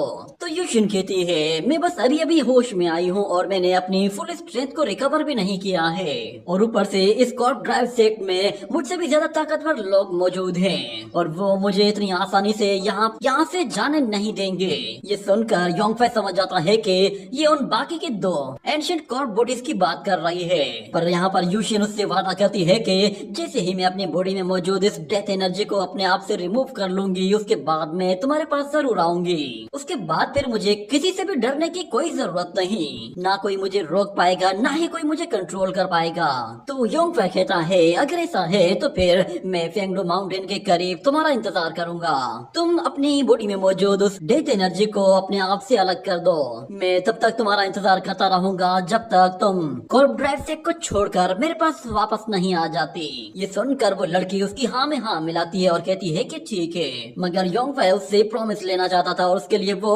अपनी छोटी फिंगर उसके सामने ले आता है। तो वो लड़की भी अपनी छोटी फिंगर उसकी फिंगर के साथ टच करती है और योंगफे वो कहता है, मैं तुमसे कभी भी झूठ नहीं बोलूंगा। दोनों ही एक दूसरे से वादा कर लेते हैं, जिसके बाद योंगफे वो वहीं खड़ा रहता है और वो लड़की फौरन से ऊपर जाती है और अपने उसी कॉफिन को समन करती है तो वो कॉफिन नीचे आ जाता है, जिसके बाद वो लड़की उसके ऊपर बैठती है और वहाँ से उड़ते हुए कहीं और चली जाती है। जिसके बाद वहाँ पे मौजूद जितना भी स्मोक होता है वो आहिस्ता आहिस्ता खत्म हो जाता है और वो लोग देखते हैं कि योंगफे तो अभी भी वहाँ पर मौजूद है और वो बिल्कुल सही सलामत है। मगर ये सब कुछ कैसे हो गया? कॉर्प किंग ने उसे अपने हाथों से मारा था। किसी को कुछ भी समझ में नहीं आ रहा था कि आखिर योंगफे का उस लड़की के साथ क्या रिलेशन है और उसने योंगफे को ठीक कैसे कर दिया। उसकी इंजरी इतनी गहरी थी, उसे मर जाना चाहिए था, मगर वो अभी भी बिल्कुल ठीक और सही सलामत खड़ा हुआ है। क्या इस लड़के का उस कॉर्प किंग के साथ कोई रिलेशन है जिसकी वजह से उसने योंगफे को छोड़ दिया है? मगर हम लोग देखते हैं कि योंगफे दोबारा से अपने पहले वाले फॉर्म में आ जाता है। उसका गुस्सा और भी ज्यादा बढ़ गया था क्योंकि वो कभी भी ये बर्दाश्त नहीं कर सकता कि उसकी यूशिन को कोई और कंट्रोल करे। और यहाँ पर कॉर्प ड्राइव सेक्ट के मास्टर के साथ मौजूद वो मास्कमैन कहता है कि हमें अब क्या करना चाहिए, क्योंकि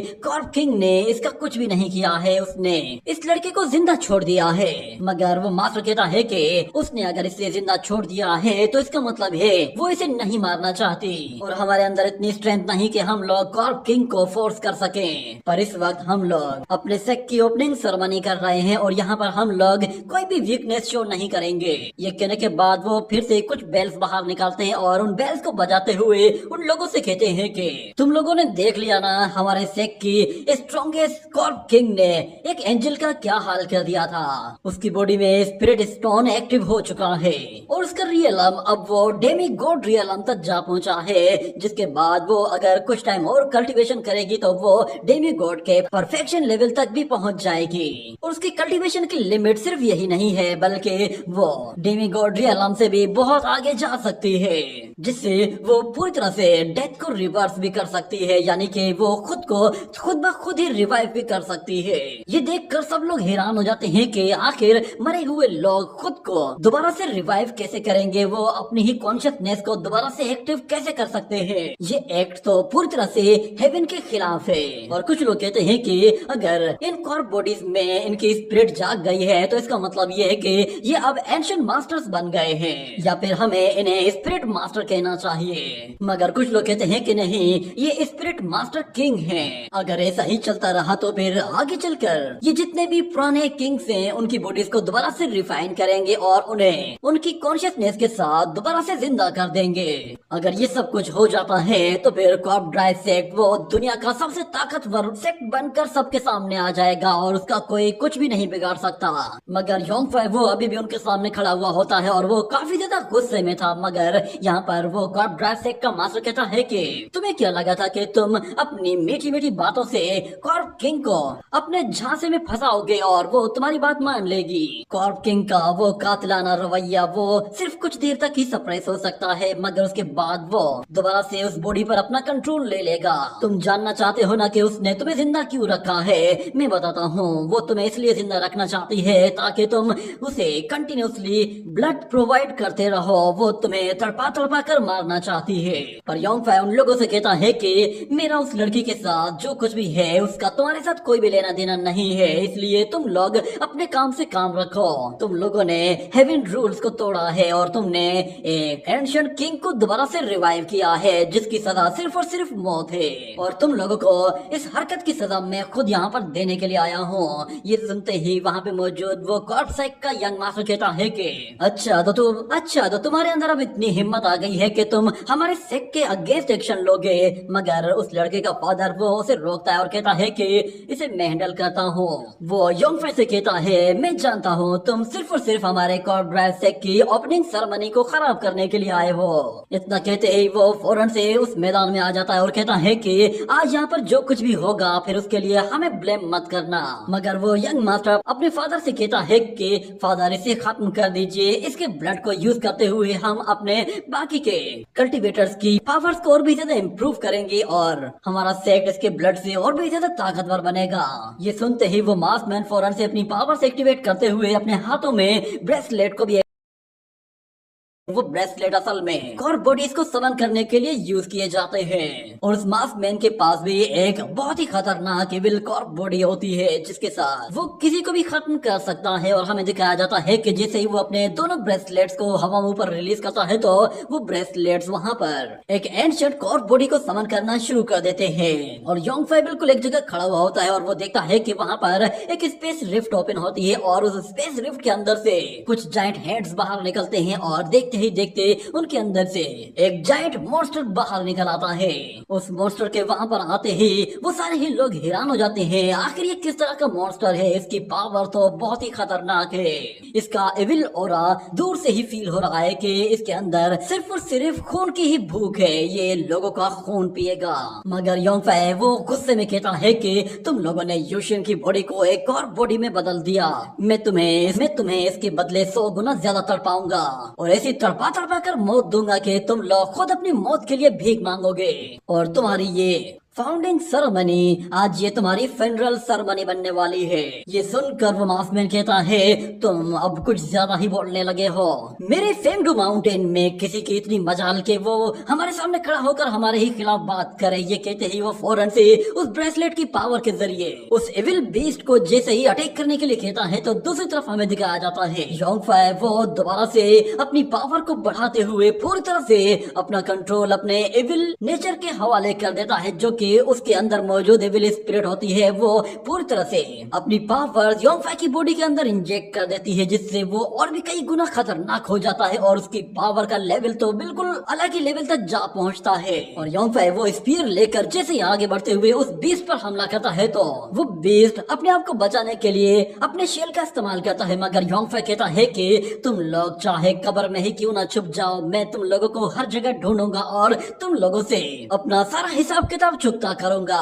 इतने में वो एविल बीस्ट उसे रोकने के लिए अपने हाथ का इस्तेमाल करता है तो योंगफाई अपने स्पीयर के साथ उसके हाथ के आर पार निकल जाता है, जिससे उस बीस्ट को बहुत ज्यादा तकलीफ होती है। इसी तरह योंगफाई वो इस स्पीयर अटैक करते करते उस बीस्ट को बुरी तरह से हर्ट कर रहा होता है। और यहाँ पर वो कॉर्प ड्राइव से का मास्टर कहता है कि हमारी स्कॉर्प बॉडी के चारों तरफ एक ऐसा बैरियर है जो कि सोड अटैक और स्टोन अटैक और हर तरह के अटैक को बर्दाश्त कर सकता है, मगर ये लड़का किस तरह का अटैक यूज कर रहा है। यहाँ पर वो डीमन जैसे ही हमला करने के लिए अपने पंजे का इस्तेमाल करता है तो योंगफाई स्पीड से अपने आप को बहुत ही आसानी से उस पंजों से बचाते हुए यहाँ वहाँ भागता है और वो बीस्ट अपना पूरा जोर लगाकर भी देख लेता है, मगर वो योंगफाई को छू तक नहीं पा रहा था। इतने में योंगफाई वो एक जोरदार स्प्लैश अटैक करता है जिसकी एनर्जी इतनी ज्यादा होती है कि वो उस डीमन की बॉडी के आर पार निकल जाती है और वो सारे के सारे लोग समझ जाते हैं कि अब इस बीस्ट का काम तमाम हो चुका है। मगर यहाँ पर योंगफाई रुकने वाला नहीं था, वो उस स्पीयर के साथ पलट कर वापस आता है और बहुत ही ज्यादा गुस्से में उस स्पीयर के साथ उस बीस्ट पर वार किए जा रहा होता है। वो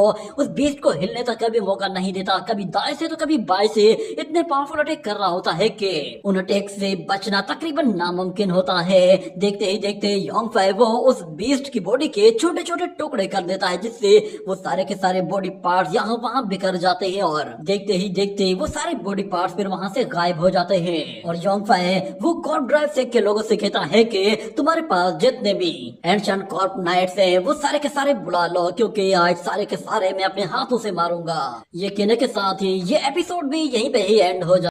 तो जैसा कि लास्ट एपिसोड में हम लोगों ने देखा था कि योंगफाई कॉर्प ड्राइविंग सेक की ईंट से ईंट बजा रहा होता है, उन लोगों ने वहां पर योंगफाई के साथ मुकाबला करने के लिए एक बहुत ही पावरफुल बीस्ट को समन कर लिया था जो कि काफी खूंखार होता है, मगर उसके आने के बाद योंगफाई उस पर भी डोमिनेट करता है और बहुत ही आसानी से उसे मारते हुए उसके टुकड़े टुकड़े कर देता है, जिसकी वजह से वो बीस्ट पूरी तरह से इरेज हो जाता है। और उसके बाद योंगफाई वो कॉर्प ड्राइव सेक के लोगों से कहता है कि मुझे वो एंशिएंट सेज की बॉडी दे दो, वरना तुम लोगों की यहीं पर ही मौत होगी। मैं तुम्हें इसके बाद कोई दूसरी वार्निंग नहीं दूंगा। मैं जानता हूँ कि एंशिएंट मास्टर्स की बॉडीज तुम्हारे पास है, मगर वो मास्कमैन योंगफाई से कहता है कि अगर तुम्हें वाकई में यहाँ पर मरना ही है तो फिर मैं तुम्हारी ये ख्वाहिश पूरी कर देता हूँ।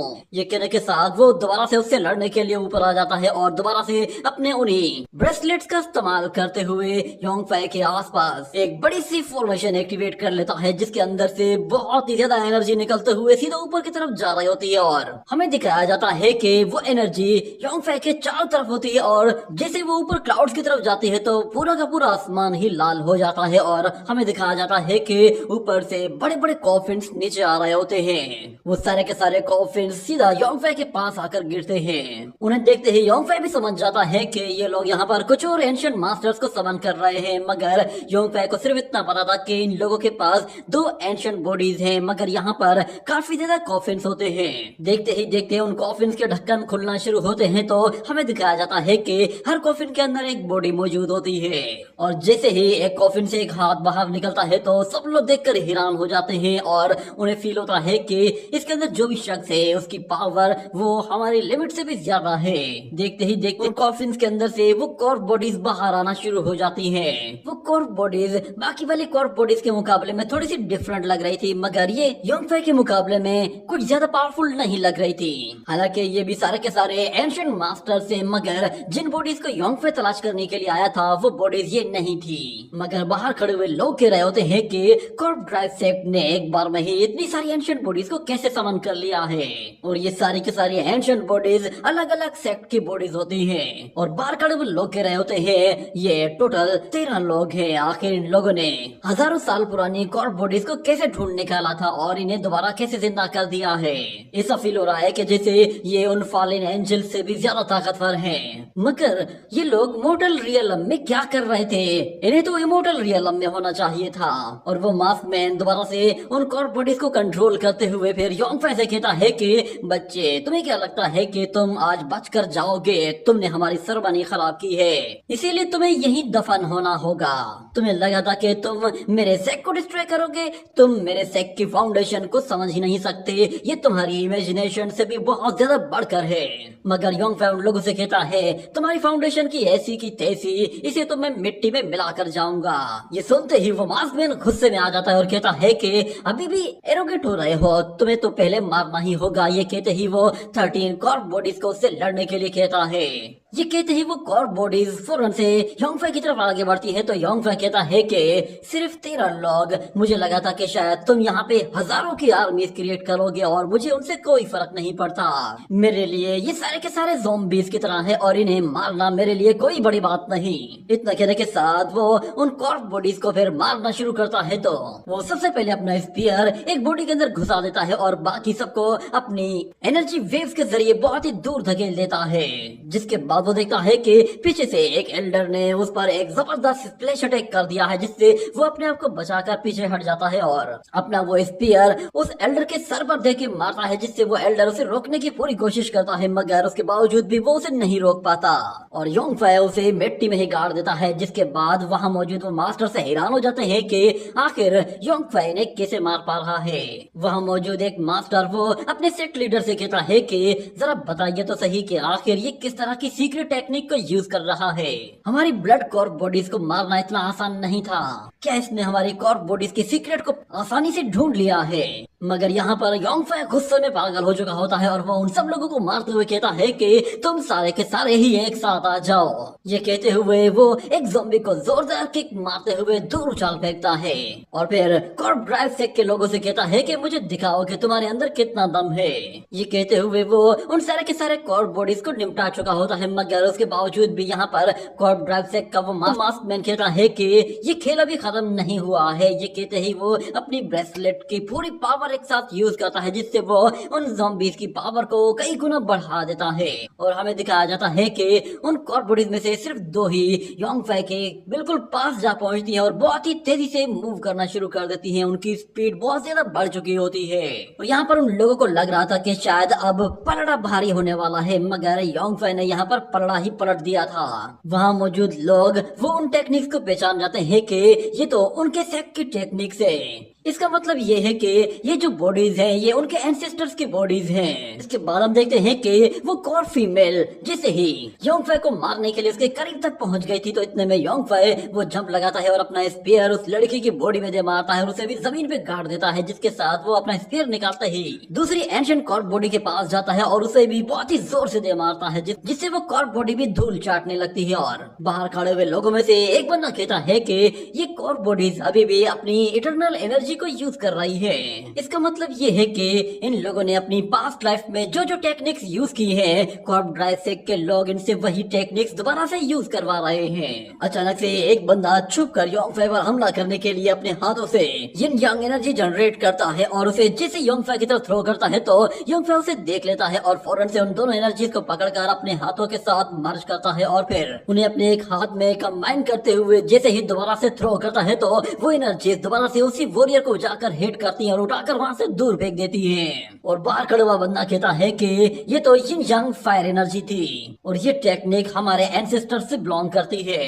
कहीं इसका मतलब ये तो नहीं है कि ये हमारे ही एंसेस्टर्स हो और इन्हें ज़ॉम्बीज बना दिया गया हो। और वो मास्क मैन अभी भी लड़ने के लिए तैयार होता है। उसे पता भी नहीं होता कि यहाँ पे इस लोगों को उनकी सच्चाई के बारे में पता चलता जा रहा है। मगर वो मास्क मैन सारे के सारे कॉर्प वॉरियर्स को एक साथ ही इकट्ठा करके योंगफाई की तरफ भेज देता है तो वो सारे ही एक साथ ही टूटने वाले थे। मगर अचानक से योंगफाई वो अपनी आंखें खोलता है और फिर से गुस्से में पागल हो जाता है और अपने स्पीयर के जरिए उन वॉरियर्स को कुत्ते की तरह मारना शुरू कर देता है। यहाँ पर एक एंशिएंट मास्टर बहुत ही तेजी से योंगफाई की तरफ भागते हुए आता है और हम देखते हैं कि योंगफाई भी उससे जाकर बहुत ही जोर से टकराता है और दोनों की एनर्जी एक दूसरे को पुश करना शुरू कर देती है। मगर योंगफाई जैसे ही वो अपने पंजे से उसे पीछे धकेलता है तो वो उसे वहां से उठाकर बहुत ही दूर सीढ़ियों के ऊपर उछाल देता है, जिससे वो कॉर्प एंशिएंट बॉडी बहुत ही बुरी तरह से डैमेज होती है। मगर उसके बावजूद भी वो मास्क मैन हार मानने को तैयार नहीं होता। वो यहाँ पर एक शाओलिन टेम्पल के मास्टर को बुला लेता है। वो शाओलिन टेम्पल मास्टर बाकी मास्टर्स में सबसे ज्यादा ताकतवर होता है, तो इसीलिए वो वहां पर आते ही अपनी शाओलिन टेम्पल की बुद्धा टेक्निक को यूज करता है, जिससे वो एक गोल्डन बुद्धा पाल्म सीधा योंगफाई के ऊपर रिलीज कर देता है। ये देखते ही सब लोगों की आंखें चौंक जाती हैं और वो लोग कहते हैं कि आखिर कॉर्प ड्राइव सेक के लोगों ने किस को अपनी एनर्जी से कंट्रोल किया हुआ है। यहाँ तक कि उन लोगों ने तो शाओलिन टेम्पल के एंसेस्टर्स तक को नहीं छोड़ा है। यहाँ पर योंगफाई जब वो उस जायंट पाल्म को अपनी तरफ आते हुए देखता है तो वो फौरन से अपनी एनर्जी के जरिए अपने चारों तरफ एक बैरियर क्रिएट कर लेता है, जिससे वो उस गोल्डन पाल्म को अपने ऊपर गिरने से बचा लेता है। मगर हमें दिखाया जाता है कि वो मास्क मैन दोबारा से बाकी कॉर्प बॉडीज को योंगफाई पर हमला करने के लिए कहता है तो वो सारे के सारे वॉरियर्स एक साथ ही योंगफाई के शील्ड पर हमला कर देते हैं, जिससे योंगफाई को बहुत ही ज्यादा प्रेशर बर्दाश्त करना पड़ता है। मगर उसके बावजूद भी वो हार मानने को तैयार नहीं था। वो सारे के सारे एक साथ ही अपनी एनर्जी बढ़ाते जा रहे होते हैं और ऊपर से वो गोल्डन पाल्म तो एक गोल्ड लेवल अटैक था, जिसकी वजह से योंगफाई को यहाँ पर थोड़ी दिक्कत का सामना करना पड़ रहा था। ये देखकर वो लोग समझ जाते हैं कि शायद अब ऊंट पहाड़ के नीचे आ गया है। वो लोग योंगफाई को कहते हैं कि तुम चाहे कितने भी ज्यादा ताकतवर क्यों ना हो, हमारे कॉर्प ड्राइव सेक के सामने तुम सिर्फ राख का ढेर हो। मैं तुम्हें इस बात की गारंटी देता हूँ, तुम कल का सूरज नहीं देखने वाले और तुम्हें हमारा शुक्रिया अदा करना चाहिए कि हम लोगों ने तुम्हारे एंसेस्टर्स को एक नई जिंदगी दी है। तुम्हें तो खुश होना चाहिए कि हम उन लोगों को सेकंड लाइफ दे रहे हैं। वो लोग अपनी जिंदगी को दोबारा से जीने वाले हैं। ये सुनते ही योंगफाई गुस्से में आ जाता है और वो कहता है कि अगर तुम लोगों को सेकंड लाइफ देनी ही है तो फिर तुम लोग खुद क्यों नहीं जीते सेकंड लाइफ। तुम्हें भी तो पता चलना चाहिए कि सेकंड लाइफ कैसी होती है। मगर वो कॉर्प ड्राइव सेक का मास्टर कहता है कि मुझे पता है तुम्हें हमारी उस कॉर्प किंग पर कुछ ज्यादा ही इंटरेस्ट है और तुम उसे पसंद करते हो। अगर हम ना होते तो शायद तुम उसे दोबारा कभी भी नहीं देख पाते। हम लोगों ने उसे एक इटर्नल लाइफ दे दी है, जिसकी वजह से वो अब हमेशा जिंदा रहेगी और हमारी सेक को नई ऊंचाइयों तक लेकर जाएगी। ये बात योंगफाई को काफी ज्यादा भड़का देती है। जब भी यूशिन का नाम आता है और कोई उसकी इंसल्ट करता है या फिर यूशिन का मजाक उड़ाता है तो फिर योंगफाई पागल सा हो जाता है और वो उन लोगों से कहता है कि इटर्नल लाइफ और सेकंड लाइफ तुम्हारी तो मैं ऐसी की तैसी कर दूंगा, तुम लोगों ने समझा क्या हुआ है। ये कहने के साथ वो अपनी एनर्जी को इतना बढ़ाता है और इतना बढ़ा देता है कि हर जगह आग ही आग हो जाती है और वो सब लोगों को अपने आप से दूर हटा देता है। ये देखकर वो सारे ही लोग चौंक गए थे कि आखिर इसने ये कैसे कर दिया। मगर हमें दिखाया जाता है योंगफाई यहाँ पर अपनी पावर को बढ़ाता ही जा रहा होता है। उसका गुस्सा उसके सर पर चढ़ गया था और वो किसी के कहने से भी रुकने वाला नहीं था। जिसके बाद वो दोबारा से अपना स्पीयर निकालता है और दोबारा से उन कॉर्प वॉरियर्स को मारते हुए कहता है कि तुम और तुम्हारा कॉर्प ड्राइव सेक्ट और तुम्हारी ये सेकंड लाइफ भाड़ में जाए। मैं तुम्हें, तुम्हारे कॉर्प वॉरियर्स को और तुम्हारे कॉर्प ड्राइव सेक्ट को तुम्हारे उन एंजल्स के साथ ही आज यहाँ पर दफना कर जाऊंगा। ये कहते हुए वो वहाँ मौजूद हर एक वॉरियर को बहुत ही बुरी तरह से मारता है। ये देखकर वो यंग प्रिंस भी काफी ज्यादा डर गया था। जिसके बाद योंगफाई उन लोगों की तरफ स्पीयर सीधा करते हुए कहता है कि तुम लोग बस देखते जाओ कि तुम्हारी बारी कब आती है, क्योंकि तुम लोग ज्यादा दूर नहीं हो। मगर वो सेक्ट मास्टर कहता है कि योंगफाई तुमने अपनी मौत को दावा। ये कहने के साथ वो वहाँ पे मौजूद बहुत सारी चेन्स को योंगफाई की तरफ रिलीज करके उसे पकड़ने की कोशिश करता है और फिर हमें दिखाया जाता है कि वो मास्क मैन दोबारा से अपने उन ब्रेसलेट पावर्स को यूज करता है, जिसके जरिए वो दोबारा से एक बहुत ही बड़ी फॉर्मेशन क्रिएट कर लेता है। और हमें दिखाया जाता है कि वहाँ मौजूद जितनी भी एंशिएंट कॉर्प बॉडीज पड़ी हुई होती हैं, उनकी बॉडी के अंदर से डेथ एनर्जी बाहर निकल रही होती है, जिसकी वजह से वो लोग वहाँ पर तड़पना शुरू हो जाते हैं। और वो सारी की सारी एनर्जी योंगफाई के आसपास इकट्ठी होना शुरू हो गई थी, जिस पर योंगफाई को भी समझ में आ जाता है कि वो लोग अब इस डेथ एनर्जी के जरिए उस हमला करने वाले हैं। और वो मास्क मैन उससे कहता है कि ये डेथ एनर्जी हजारों साल से इन कॉर्प बॉडीज के अंदर मौजूद थी। अब देखता हूँ कि तुम इस कॉर्प ऑरा से अपने आप को कैसे बचाते हो। मगर योंगफाई कहता है कि बस कुछ हजार साल पुराना डेथ हो रहा, तुम्हें लगता है कि ये मुझे मार सकता है।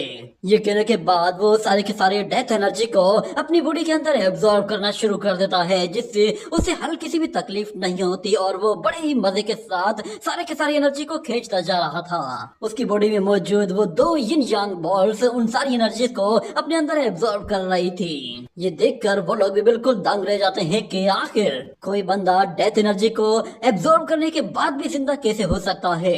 ये बिल्कुल नामुमकिन चीज है। सेम टाइम पर लाइफ एंड डेथ एक जगह एग्जिस्ट कैसे कर सकती है। मगर हमें दिखाया जाता है कि योंगफाई वो सारी की सारी डेथ एनर्जी जब एब्जॉर्ब कर लेता है तो वहाँ मौजूद वो कॉर्प वॉरियर्स बहुत ही बुरी तरह से इंजर्ड हो चुके होते हैं और इतने कमजोर हो चुके होते हैं कि वो अब घुटनों के बल बैठे हुए होते हैं, क्योंकि उन लोगों के सामने जायंट डीमन बॉडीज मौजूद होती हैं जो कि उन्हें अपने सामने झुकने पर मजबूर कर देती हैं। और योंगफाई उन लोगों से कहता है कि जरा मेरी तरफ देखो, तुम्हें क्या लगता है कि मैं कोई जिंदा इंसान हूँ? मैं भी तो चलती फिरती एक लाश हूँ, मेरे पास बचा ही क्या है, मैंने तो अपना सब कुछ खो दिया है। इतना कहने के बाद वो आगे बढ़ता है और वहाँ मौजूद उन कॉर्प वॉरियर्स में से एक एल्डर का सर पकड़ता है और हमें दिखाया जाता है कि वो अपने एक हाथ से उसकी गर्दन मरोड़ देता है, जिससे उस कॉर्प बॉडी का वहीं काम तमाम हो जाता है। जिसके बाद योंगफाई आगे जाता है तो वो मास्क मैन भी बहुत ज्यादा डर जाता है, क्योंकि वो कॉर्प बॉडीज रिएक्ट नहीं कर रही थी और उल्टा वो ऐसा ऐसा इरेज होना शुरू हो जाती है जैसे कि बस योंगफाई ने उन्हें अपने कंट्रोल में कर लिया हो और वो जब चाहे उन्हें इरेज कर सकता हो। ये देखते ही वो कॉर्प मास्टर इतने डर जाते हैं कि वो फौरन से वहाँ पर उसी एंजल को समन कर लेते हैं और दोबारा से वही एंजल योंगफाई को मारने के लिए आता है। मगर इस मर्तबा योंगफाई वो उस एंजल को छोड़ने वाला नहीं था। वो उसके करीब आते ही फौरन से अपना स्पीयर उसकी बॉडी के अंदर घुसा देता है, जिसके साथ वो उसे वहाँ से दूर सीधा उस मास्कमैन की तरफ थ्रो करता है। तो वो एंजल फौरन उस मास्कमैन से जाकर टकरा जाता है, जिसकी वजह से वो दोनों के दोनों वहाँ से नीचे जा गिरते हैं। ये देखकर वो मास्टर्स और वो यंग मास्टर भी हैरान हो गए थे। उन्हें लगा कि शायद अब पलड़ा पलटने वाला है। ये देखते ही वहाँ मौजूद एक एल्डर उस सेक्ट लीडर से कहता है कि ये लड़का हमारे सेक्ट का दुश्मन बन चुका है, प्लीज इसे मारने के लिए कुछ कीजिए। मगर वो कॉर्प ड्राइव सेक्ट का मास्टर कहता है कि अभी सब्र कर जाओ, ये अभी इंजर्ड है और ऊपर से हम लोग यहाँ पर मौजूद हैं। इसे मारने के लिए चाहे हमें अपनी जिंदगी को दांव पे लगाना पड़े तो भी हम लगा देंगे, क्योंकि अब हमारे सेक्ट की इज्जत का सवाल है। और ऊपर से हमारे पास तो एंशिएंट सेज बॉडीज भी मौजूद हैं, उन्हें भी हम लोग किसी टाइम पे भी यूज कर सकते हैं। फिलहाल तो सिचुएशन खराब है और हमें इस सिचुएशन से खुद को निकालना होगा। यहाँ पर योंगफाई वो वापस नीचे आता है और उन लोगों से कहता है कि तुम लोगों को क्या लगा था कि तुम लोग मौके का फायदा उठाओगे और हमारे एंसेस्टर्स की बॉडीज को अपने कंट्रोल में कर लोगे और सारी दुनिया पर राज करोगे? तुम्हें लगता है कि तुम सारी की सारी दुनिया की इनहेरिटेंस अपने पास रखोगे? ये कहने के बाद योंगफाई वहाँ खड़े हुए लोगों से कहता है कि क्या तुम सारे लोग अंधे हो चुके हो? तुम्हें नजर नहीं आता कि ये तुम्हारे ही एंसेस्टर्स हैं जिन्हें ये लोग कंट्रोल कर रहे हैं? ये सुनते ही वो सारे के सारे लोग योंगफाई की हाँ में हाँ मिलाते हैं और कहते हैं कि ये लड़का सही कह रहा है। इन लोगों ने हमारे एंसेस्टर्स की बॉडीज की डिसरेस्पेक्ट की है और इसके लिए उन्हें जवाब देना होगा। एक वॉरियर उन पर चिल्लाते हुए कहता है कि तुमने हमारे एंसेस्टर की बॉडी को उसकी कब्र से निकाला, उसे रिफाइन किया और उसे अपने मकसद के लिए इस्तेमाल किया। ये हमारे एंसेस्टर्स की डिसरेस्पेक्ट है और इसके लिए हम तुम्हें कभी भी माफ नहीं करेंगे। ये कहने के बाद बाकी सारे लोग भी फिर कहना शुरू कर देते हैं कि तुम लोगों को अब हमारी फैमिली को इसके लिए एक्सप्लेनेशन देनी पड़ेगी। तुम्हें बताना पड़ेगा कि आखिर तुम लोगों ने ऐसी हरकत क्यों की है। उन लोगों की बातें सुनकर वो कॉर्प ड्राइव सेक्ट का मास्टर बिल्कुल बेबस हो जाता है। उसे काफी ज्यादा गुस्सा आ रहा था, मगर वो चाहकर भी यहाँ पर कुछ नहीं कर सकता, क्योंकि वो सारे के सारे पावरफुल फैमिली से बिलोंग करते थे और उन लोगों के सवाल भी पूरी तरह से वैलिड थे। वो लोग अपने एंसेस्टर्स का बदला लेने के लिए यहाँ पर आए थे और उन लोगों को ये बात बिल्कुल भी बर्दाश्त नहीं होती कि कोई शख्स उनकी सीक्रेट टेक्निक्स को उनके एंसेस्टर की बॉडी से निकाल ले और अपने मकसद के लिए इस्तेमाल करे। मगर यहाँ पर कॉर्प ड्राइव सेक्ट का मास्टर सब लोगों से कहता है कि मैं तुम लोगों को क्लियर कर देना चाहता हूँ कि हमारा कॉर्प ड्राइव सेक्ट वो दुनिया में मौजूद किसी भी सेक्ट के साथ कोई दुश्मनी मोड़ लेना नहीं चाहता।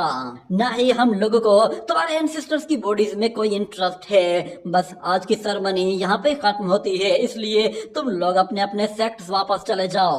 हम लोगों को अपने सेक्ट में अभी और भी बहुत सारे काम करने हैं, तो इसीलिए तुम लोगों को अब यहाँ पे रुकने की कोई जरूरत नहीं। मेरा कॉर्प ड्राइव सेक्ट वो हर एक चीज के लिए रिस्पॉन्सिबल है, इसीलिए तुम लोग ये बात भूल जाओगे।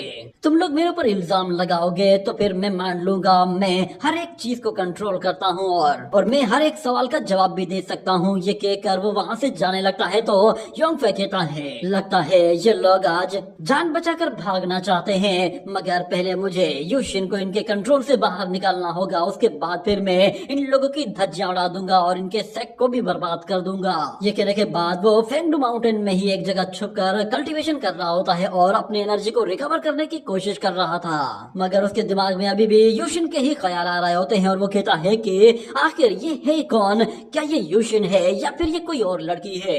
क्या ये उसकी सेकंड लाइफ है या फिर उसकी फर्स्ट लाइफ ही है जो कि आगे बढ़ गई है? और अगर ये यूशिन है तो फिर चेंशी कौन है? में वो ऊपर की तरफ देखता है तो वहाँ पर यूशिन मौजूद होती है और वो उससे कहती है अच्छा तो तुम यहाँ पे बैठे हो। ये कहते ही वो फौरन से नीचे की तरफ उतर आती है और उसके सामने बैठ जाती है और कहती है मैं तुम्हें कब से ढूंढ रही थी। तो योंगफे कहता है तो तुम फाइनली आ ही गई। मगर यूशिन को उदास देखकर योंगफे कहता है बताओ तो सही कि हुआ क्या है? तो यूशिन कहती है मुझे अब बहुत कुछ याद आने लगा है, मुझे अब पहले वाले लोगों की बातें याद आ रही हैं। तो योंगफे कहता है कि कौन से लोगों की? क्या इन लोगों की जिन लोगों ने तुम्हें हजारों सालों से इन कॉफिन के अंदर बंद करके रखा था? यूशिन कहती है कि हाँ ये मेमोरीज मेरे अंदर बहुत ही लंबे टाइम से मौजूद है। मुझे अच्छी तरह से याद है इन लोगों ने कहा था कि फेंगडू माउंटेन में एक यिन एनर्जी की वेन मौजूद है और ये यिन एनर्जी वेन और ये वेन इस कॉन्टिनेंट की सबसे पावरफुल वेन्स में से एक है। अगर इस एनर्जी के जरिए कॉर्प किंग की बॉडी को रिवाइव किया जाता है तो फिर कॉर्प किंग वो हेवन एंड अर्थ की लिमिट से भी आगे निकल जाएगा। ये सुनते ही योंगफे कहता है कि अगर कॉर्प ड्राइव सेक्ट को डिस्ट्रॉय करना है तो उसके लिए सबसे पहले फेंगडू माउंटेन में उस कॉर्प वैन को डिस्ट्रॉय करना पड़ेगा।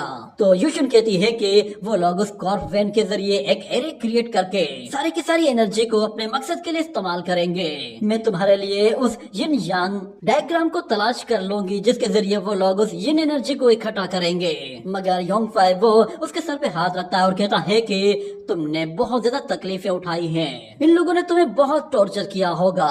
मगर यूशिन कहती है कि उन लोगों में इतनी हिम्मत नहीं कि वो लोग अब मेरा कुछ बिगाड़ सके।